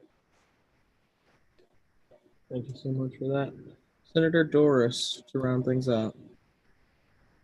So I was gonna ask, I think it kind of connects to what a lot of everyone else is saying and asking for, and like what you're suggesting. But would it be possible? So like, with the feedback that we do give in those evaluations, is there a way where we can make it more public so that there could be a little bit more accountability? Because sometimes, a lot of the time, the information that we might be giving with how we feel about their teaching style and stuff might not be as taken serious and not get that development and change. And kind of even though there's like Rate My Professor, there could be something like that, but more centered around Western staff so that we kind of know more of what the staff that we're getting, and kind of how they even plan to fix these to address the students' needs in the next upcoming semesters. Yeah, I think I would say I feel like we are going to run into a lot of resistance there. There are some schools that have done that. They tend to be in schools. They tend to be schools that are not unionized. They tend to be schools that are in states with higher ed systems like Texas or Florida, where the whole system has gone to that and where there's been some kind of legislature imposed activity to, hold, I guess they would put it this way, hold faculty more accountable. I think getting something like that in place in a more voluntary sense at Western is going to be a challenge. I guess my advice along those lines is, I think, to go back to one of the other senators' previous comments, is one of the most powerful tools you've got is word of mouth. And I think between students and then also academic advisors, making sure as you're talking with your advisors, they know that you're having challenges with the class. A lot of the issues that we hear about particular classes, online, face-to-face, whatever, comes through those academic advisors when they reach out to us and say, we're hearing a lot of concerns about this class or this professor and those things. That's not as satisfying maybe, and it doesn't have that same sense of accountability as a public website or a WMU Rate My Professors might. But I think, the reality is, particularly now, given the resource constraints that we're looking at, faculty need their classes to fill. And we are seeing a lot of challenges where if there's multiple sections of a class or these kind of things, and a faculty member that has a reputation for being a little difficult, those classes don't fill, and that's a problem right now. So I know it hasn't been, but I think that the best options you've got available to you are trying to have those conversations at the department and the college level, and to make the folks in those departments aware of the issues that you're having in those courses.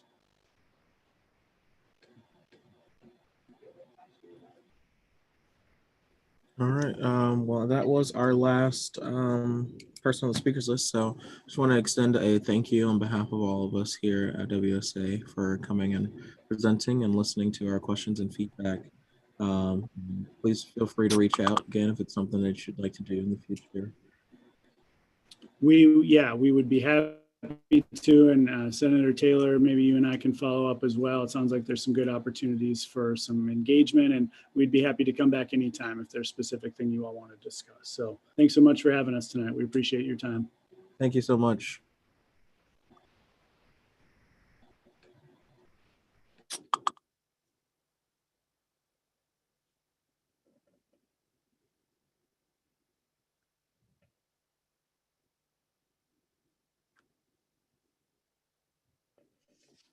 All right, we will reshare today's agenda and keep going with business.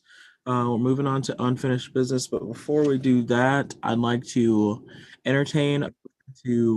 call for immediate consideration of the new business, seeing as all of the unfinished business relates to the Senate and the Senate only. So I'd rather do that with the House gone or dismissed for the day. So if anybody would like to make that motion.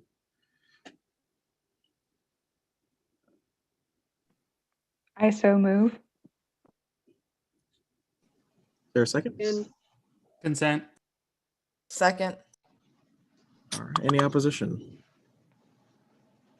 I love how fast you guys are now. Seeing none.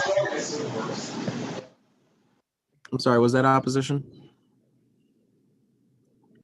No, okay. I love how fast you guys are now, but we will continue on with new business first.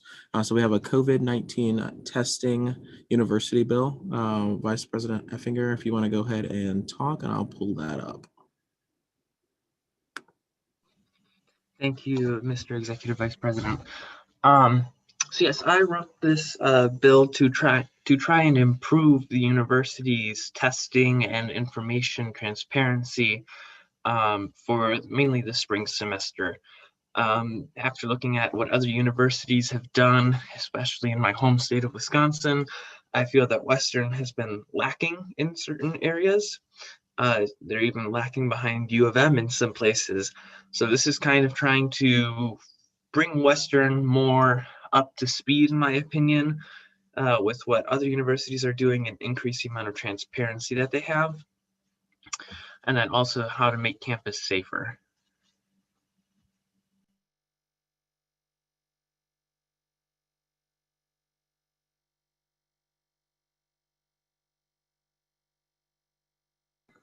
All right, thank you so much for that, Vice President Effinger.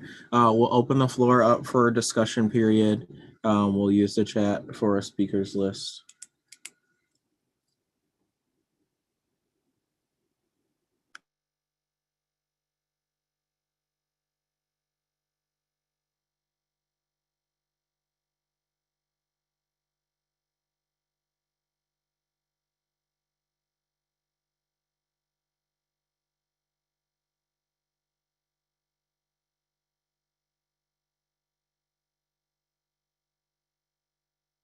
Representative Hagel. Yeah, can you scroll up for a second? I'd like to make a friendly amendment. It says, whereas the University of Michigan publishes the number, is that supposed to be University of Michigan or WMU? That is supposed to be University of Michigan. WMU currently does not have that protocol. Okay, never mind then. Thank you so much for that, Representative Hagel. Is there anybody else?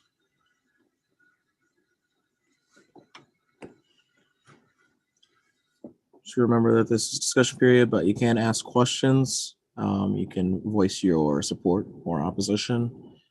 Senator Byrne. I had a question about the random lottery. Is that a required test or just free if they want to use it? It would be free if they'd like to use it. Okay, thank you. Basically, it's a way for someone to get tested without having to go into their 2 allotted tests per the semester. Senator Gonzalez. Okay, do we currently know how often the athletes are being tested? And is it mandatory or voluntarily that they're being tested? I can answer that if you don't know it, Eric. I believe it's 3 times a week, and I believe it's mandatory. All right, cool. Thank you. I can tell you for a fact now that it will be mandatory for the football team with Governor Whitmer's new orders going into effect. Okay. Senator Ewing. I have a question about the point saying WMU will only offer 3 free COVID-19 tests to students per semester. Does that take into consideration, like, I know we just heard from the doctor saying that they will give unlimited tests to someone showing symptoms. Is that, like, should that be clarified in that statement, or? I definitely think it can be with a formal amendment. Yeah, so Senator Ewing, I believe that's how you pronounce your last name. I apologize if I got that wrong. You can definitely make that formal amendment. And also, I realized that for some reason it still says 3 instead of 2. I could have sworn I changed that before I sent it to Jacoby. So if you would like to make that formal amendment, you are more than able to do so. Is it a motion? I'm sorry. Yeah, so you could say something along the lines of, I move to amend the third whereas statement to say 2 free COVID-19 tests to students per semester whom are not showing symptoms. Right, I move to amend the third whereas statement to 2 free COVID tests and add in asymptomatic.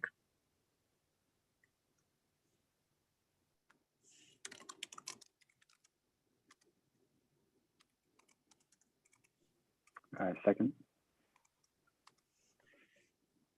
All right, it's been moved and seconded that we edit the third whereas statement to reflect 2 free COVID-19 tests to allow to students who are asymptomatic per semester. We'll move into discussion on the amendment. Is there any discussion on the amendment? I have some discussion about that point, I guess. I was wondering why should we limit it to 2? Why can't we make it just as many as the student feels necessary?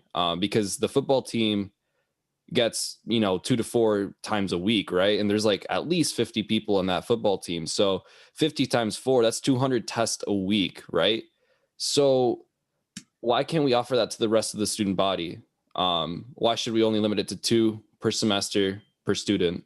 Why is the rest of the why are the students not as important as the football team? Why can't we get 2 to 4 times a week as well? I mean, obviously 2 to 4 times a week for a regular person is kind of extraordinary, because I don't know about you, but I'm not being that physically active right now. But I feel like it should be just as much as the student feels necessary that they need to feel If I safe. may respond to Representative Garreton, this is the whereas statement. So the causational side, that's currently what Western is offering. If we scroll down further to the therefore, which is what we're trying to implement, the therefore section includes that we will offer 1 free weekly COVID-19 test without restriction. Oh, sorry. Whoops. All right. Okay. So, all right. Okay. Well, I guess my statement is retracted, or I don't know. Thank you so much for that. Is there any more discussion on the amendment? I just had some comments about it, but nothing negative, if it was okay to add. You're recognized. Okay, so I overall, I think that it's a great bill in general, and that sometimes you think that these things are common sense to the staff, but it's not. And that I think it's great that we're bringing it to their attention and addressing it, but also for sports players, I feel like it's like we understand why you want them to have this many tests a week, but also I'm not sure how insurance work with the whole test and things and whose insurances are providing more, which is also kind of like, why is it that how was I gonna say it? It makes sense for them to have testing, but it sucks that if I choose to play for your team, that why do I have to pay for these testings? Which is why I understand like the bill in trying to make it at least just a little bit more helpful for them. And I was reading the chat, but Yeah, so, but I think, I don't know because how it would fully work with trying to get it, but a lot of things that the lovely woman was mentioning earlier is that it costs money. And so I think it's going to be a little bit hard, but I think if we advocate enough that we could probably make it happen. And that I think a lot of students would appreciate having free COVID tests a week, especially students, because a lot of students work in the like dining centers and things like that. So I appreciate this bill. And that's all. Awesome. Thanks so much. Not seeing any more people that want to discuss the amendment. So now we'll move into a vote on the amendment above. I'll go ahead and highlight it. This is the amendment that we're voting on. Eric, if you want to go ahead and launch the poll. Eric, oh, sorry. VP Theory, is it on the amendment? Yeah, so just some seeming confusion about like how we differ from athletes that I wanted to try to clear up. And I think, you know, the athletes, that money comes from the athletic department. So, you know, they have their own kind of ancillary funding and costs associated. And I raised the same concern to Kara because I think it is a little bit unfair that we only get 2 free, and you know they are tested as much as they are. But I will say this is something that's required by the Mid-American Conference and Governor Gretchen Whitmer. So you know it's not a matter of Western wanting to or not wanting to test athletes more than everyone else. It's what's required to maintain our status in the conference. So just wanted to offer that clarification.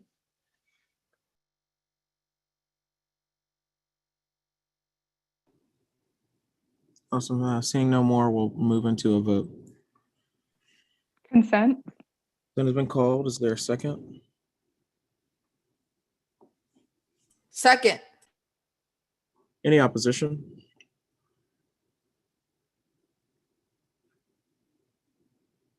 Hearing none, seeing none, we'll consider this amendment approved. And we'll go back to discussion on the document as a whole. Senator Doris, you're next. That was all that I had. I was a little confused.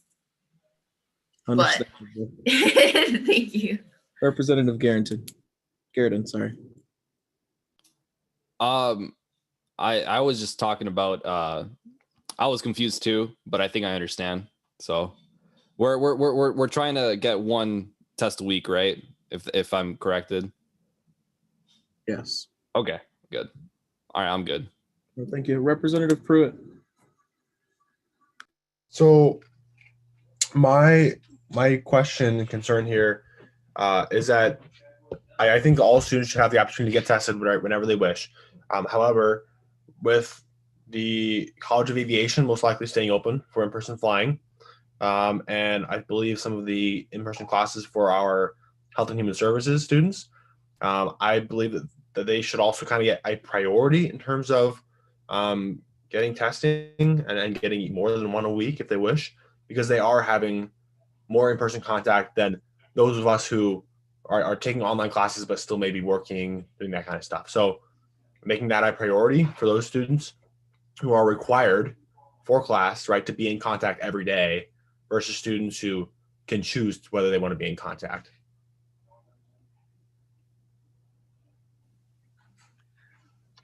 If I may respond to Representative Pruitt, I can't really speak to other colleges, but I know for the College of Aviation, at least from the information I've been handed down from my flight instructors and administration, the university will already be paying for those weekly tests. So they already, in a way, do get that priority compared to the rest of the student body at the moment. Looks like Vice President Charter Harris.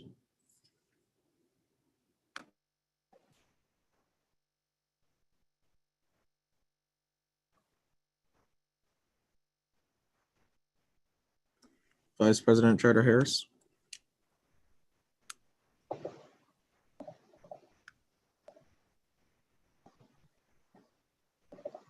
Looks like he's having some audio difficulties.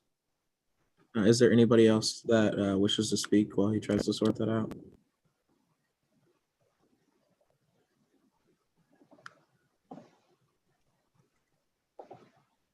It looks like he was just going to echo what Vice President Effinger said. Thanks for that. One thing Mr. Chair, may I be recognized? You're recognized. Thank you. If you could please scroll down.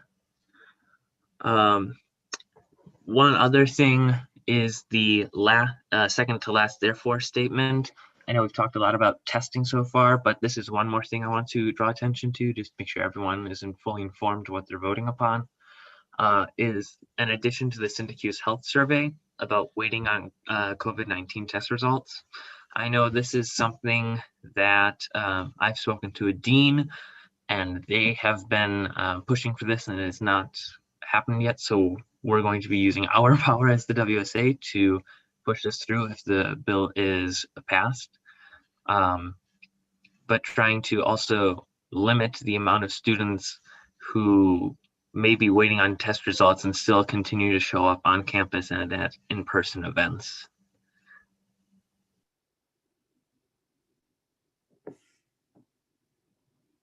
Awesome. Thanks so much for that. All right. Not seeing any more people that would like to be recognized. So with that being said, we'll move into a vote on the document as a whole. Are we able to consent the document? I would say consent can be called. Consent. Second. Any opposition?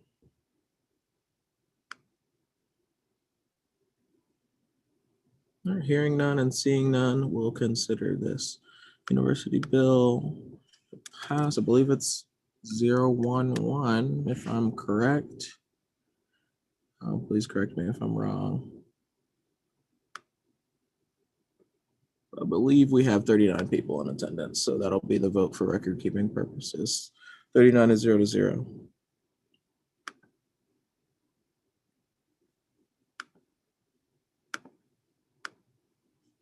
All right, to continue on with the agenda, the last item on new business is the recommendation for a meeting change.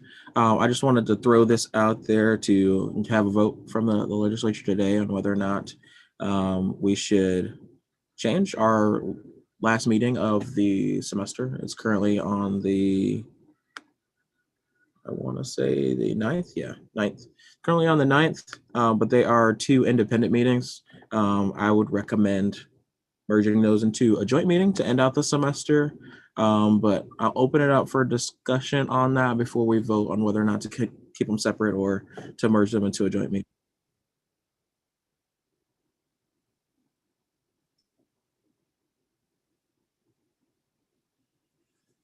Is there anybody that wants to be recognized on that point?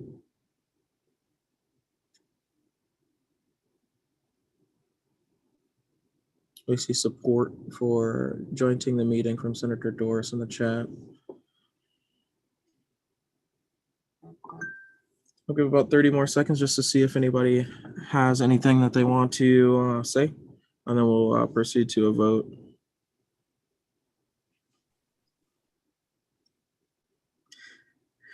I wish it was catered. That's the one bad thing about not having in-person meetings. It's one of the bad things, should I say. Vice President Schiller. One thing that I think that we could really get from this joint meeting is I think that joint meetings are questions. I withdraw that. especially conductive. And I think that with the end of the semester wrapping up, I think that these two the people we had come in to speak today, it would be a really great time to potentially give some feedback on the semester. And it could just be really useful. I love joint meetings. So I think that we could think strategically about getting in some impactful student voice.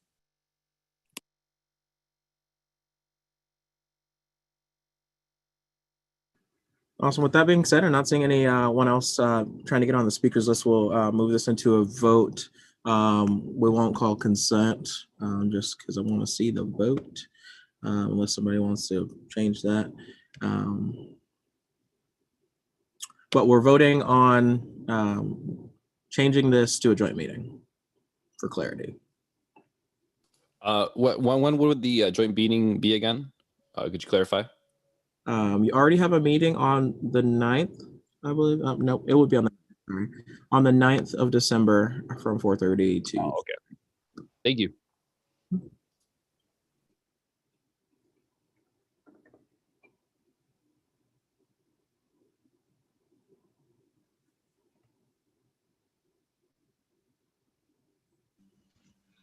Mr. Chair, would you like 30 seconds or how much time? You can go ahead and cut it. It looks like we have quorum. All right, looks like that's passed in favor, 35-1 in opposition. So we'll see you guys on the 9th for a joint meeting. With that being said, I would now entertain a motion to adjourn the meeting for representatives. I'd like to make a motion to adjourn the meeting for Second representatives. that meeting. I second it. Second. Consent. Second.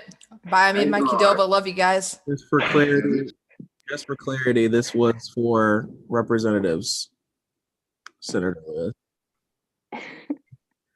You can't leave. Wait, what's going on? Just for representatives. Oh, Jesus, I forgot my title. Sorry. Well, I still second it. I'm so sorry. All right.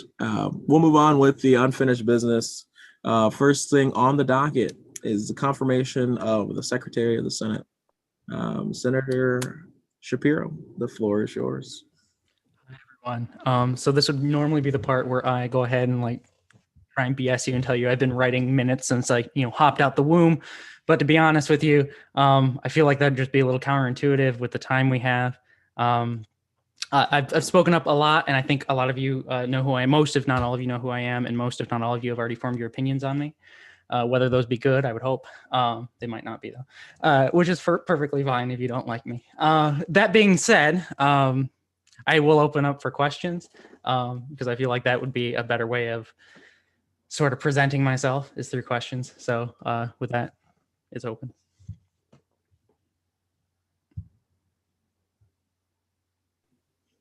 I'm sorry, call me slow, but what's the question? Oh, you can just ask me questions like about being confirmed. I don't know how this process works, but usually there's like a question section and people ask me questions. Like if I should be a secretary, like Dakota, what would make you the best secretary? And I'd be like, I don't know, maybe like I can write and I can talk. And I can, not that I need to talk, but those are things you could ask. Tell us more of why you think that you want to do the position. Thank you, Senator Doris. So sweet of you to ask a question. I appreciate that. So I think I read over like the requirements for being a Secretary of Senate, and the three that there are, I came down to three things. I have to be able to write.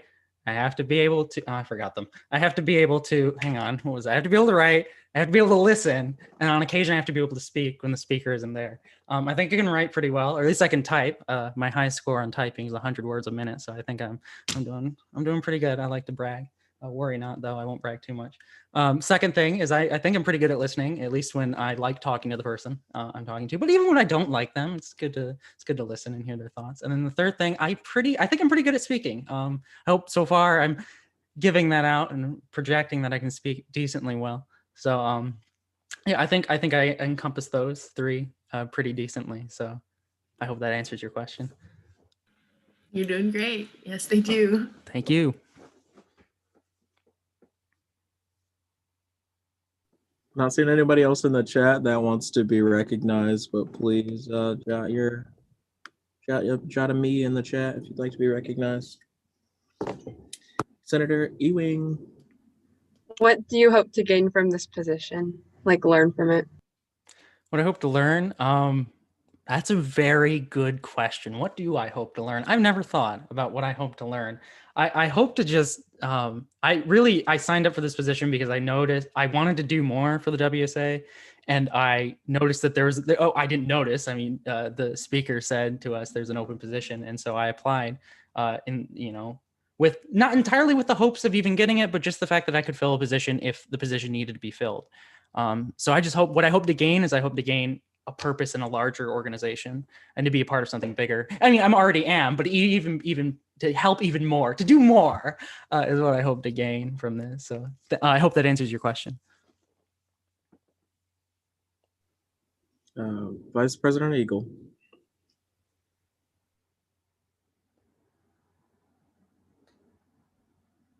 Very good question. Thank you, Ruby. Oh, okay.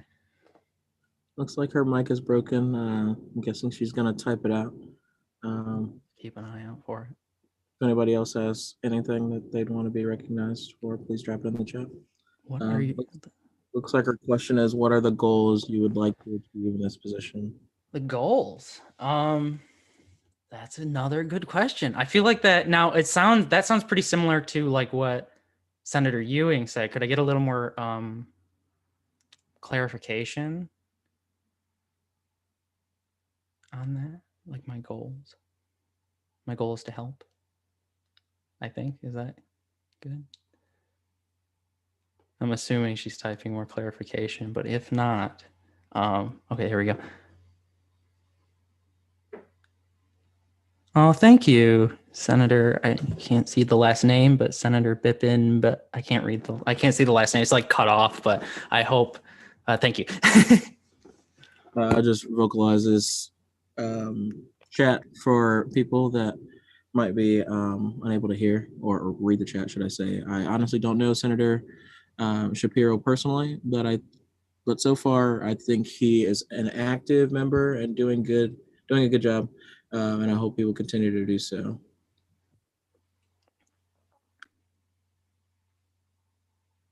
Vice President Eagle, did you? Oh, there it is. Is there anything specifically you want to achieve, either personal skills or for the betterment of the organization? I think what I really want to achieve is just like I said with Senator Ewing, is just to help the organization more than what I already am. That being, there's a position that needs to be filled, the secretary position, and I don't like when it comes to that position. I mean, I'd be content filling it because it helps the organization better. But if this Senate thinks that I am not the best person for the job, I am fine with not getting it either, because I'm sure other people can do it just as well as I could or even better.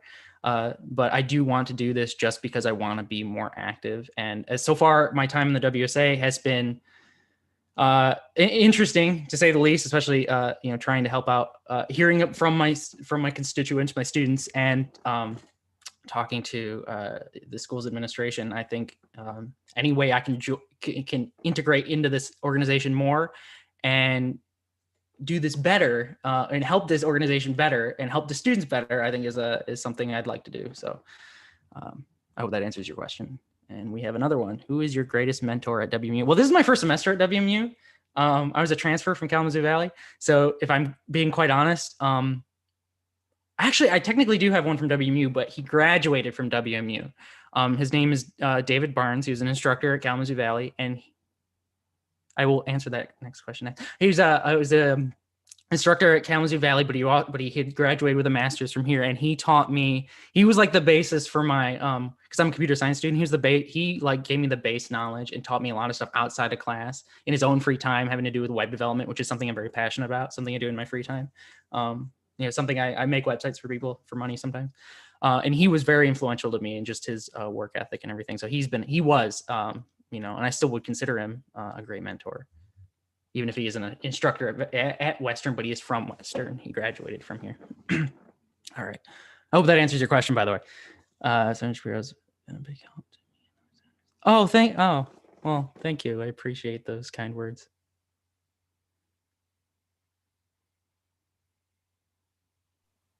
Thank you, Senator Piper. I can't see her last name. Belgium Roy. Thank you, and then Senator Taylor and Senator Mutombo. Thank you all for your kind words. All right, I'm seeing any more people requesting to be recognized. So at this point, we'll go ahead and put Senator Shapiro in the waiting room. have a short discussion period. Bye. And proceed to vote.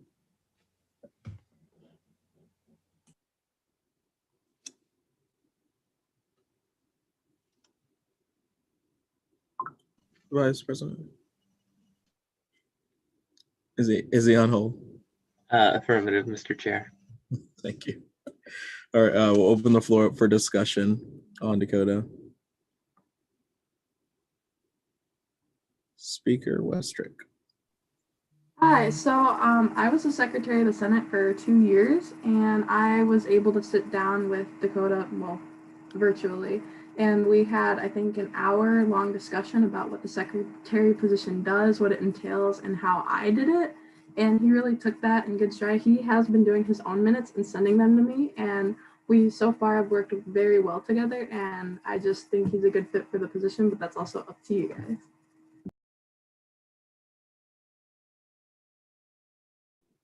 Thank you so much for that, Speaker Westrick. Is there anybody else that wants to be recognized?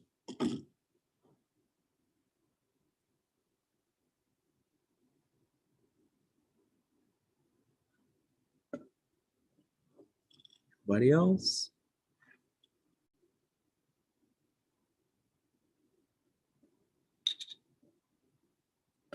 And this can be anything positive, anything negative. Speak your mind while he's outside of the room. I think he's great and that he will be great in the position. Types fast, something I surely cannot do personally. So I think as a secretary, that's like an important skill, especially with a lot of the things that we have to say and that we do say and how much happens in these meetings. It's good to have like someone who can type fast and collect it all. Thank you, Senator Doris. Senator Ewing, can you tell me how to pronounce your last name? Because I've heard It's it. Ewing. It's okay. So I think that just based off of like he had his forum, and the amount that he took away from it kind of just like proves his ability to like listen and absorb what people are saying. So I think that like does leaps and bounds for the position he's going for. Awesome. And I'll clarify that these are tandem positions, so he would retain his seat as the senator for the College of Engineering and Applied Sciences. Not seeing anybody else wishing to be recognized, we'll go ahead and proceed to a vote. Consent cannot be called.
Oh, we got real close there to losing quorum. I was a little worried, but it looks like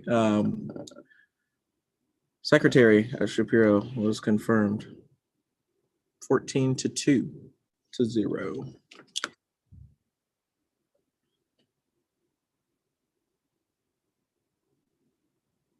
Welcome back, Senator Shapiro. Congratulations on your new role as Secretary. The Senate did vote to approve you into the position.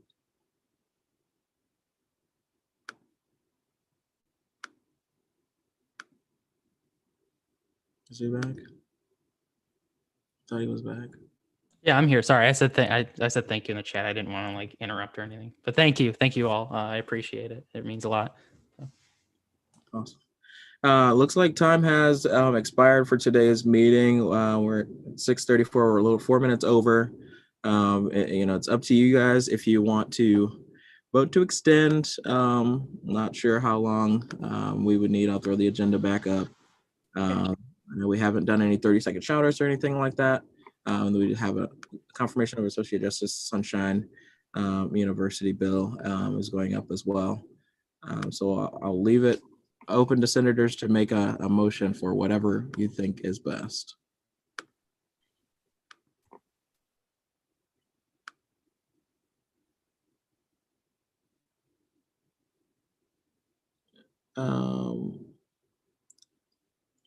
Honorable Chief Justice Murray. Hi, everyone. I would just like to entertain a motion to confirm Associate Judge Justice today. We've kind of been pushing this one off, and I would just really like, or even all of the unfinished business that we have, but particularly this one, because we have been kind of pushing it off for the last couple of weeks. So that's just kind of what I wanted to say. Thank you. If anybody wants to make a motion, please feel free to do so. Motion to extend extend the session to complete unfinished business today. Second. Consent. Can I get a second to the consent? Second. Is there any opposition? Position. Hearing opposition, we'll proceed to a vote.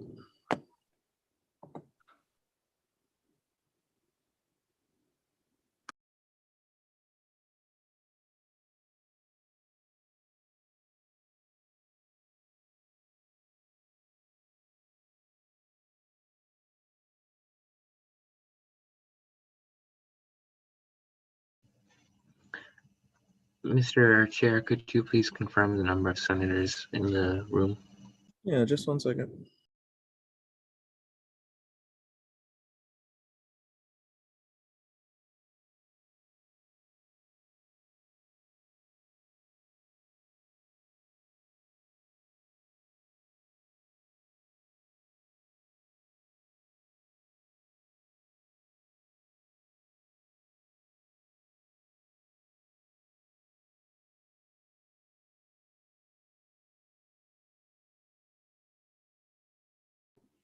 I have 16, including the secretary and speaker. So it looks like we're gonna have to relaunch this poll because one person extra voted.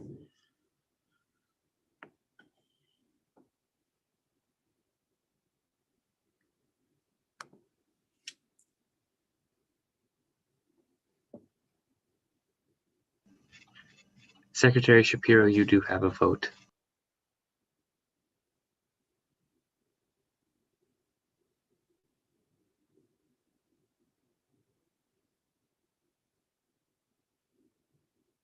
Looks like we're waiting for 2 more people.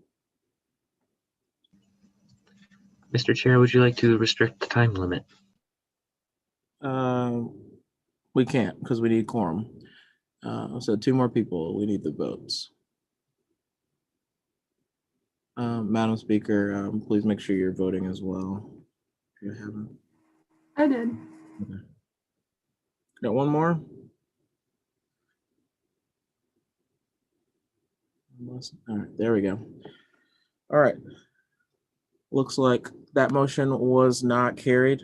Opposition 9-1, so did not pass 7-9-0. So we'll go ahead and continue on to announcements or adjournment if someone wants to make that motion.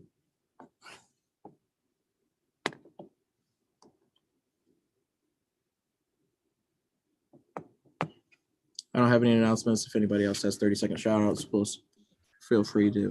I have one. If I don't know if I put it in the chat.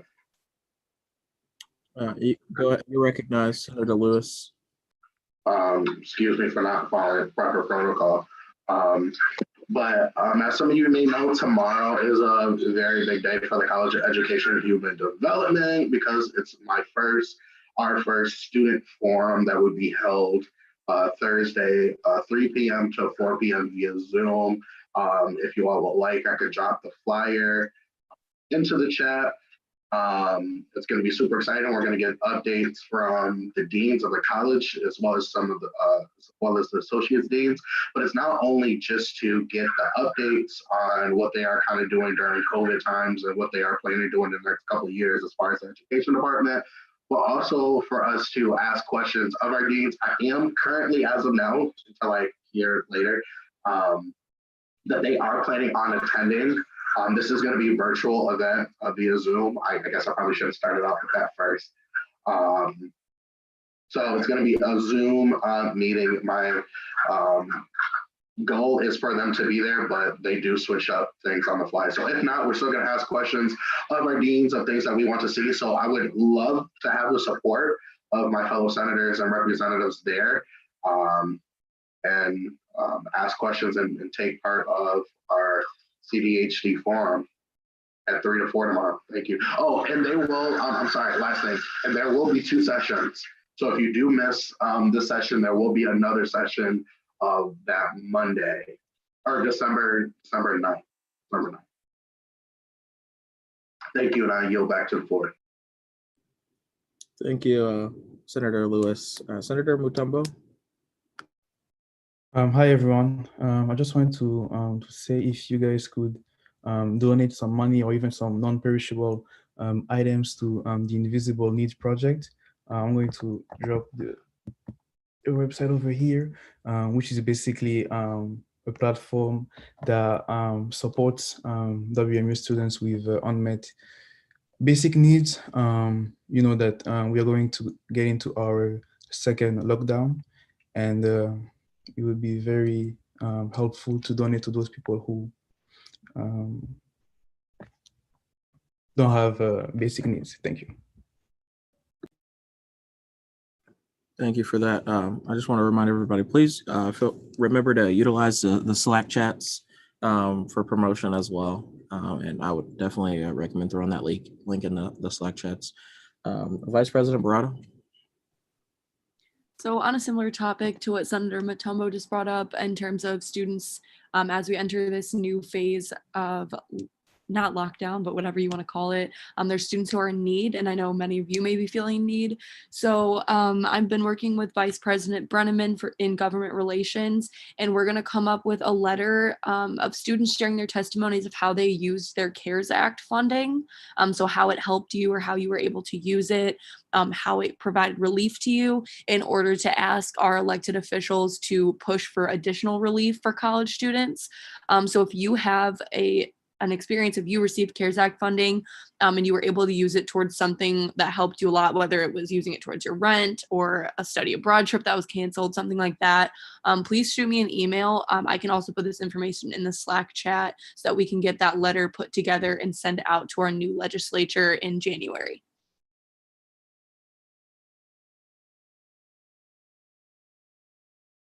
Thank you so much for that, Vice President Barada. Senator Ewing. Hey guys, just wanted to let you know that anybody, I put this in the Slack chat earlier, if anybody's part of the Honors College, we're having our first forum at 7, so in 17 minutes. That'll be my personal WebEx room, so I will put that link in the chat, and it's also on Slack, but we would love to see you there. Vice President Effinger. Thank you, Mr. Executive Vice President. As this will be the last time we are meeting before Thanksgiving, I want to wish everyone a happy Thanksgiving and safe travels to wherever they'll be going. Remember, be smart, be safe, and be Broncos. Thank you. Awesome. Thanks so much for that, Vice President Effinger. We will go ahead and move into adjournment. At this time, I would entertain a motion to adjourn today's meeting at 6:44 p.m. I make a motion to adjourn today's meeting at 6:44. Second. Seconded that we adjourn today's meeting at 6:44 p.m. Is there consent? Consent. Second? Is there a second? Second. All right. Any opposition? I doubt so. All right, we'll consider meeting adjourned.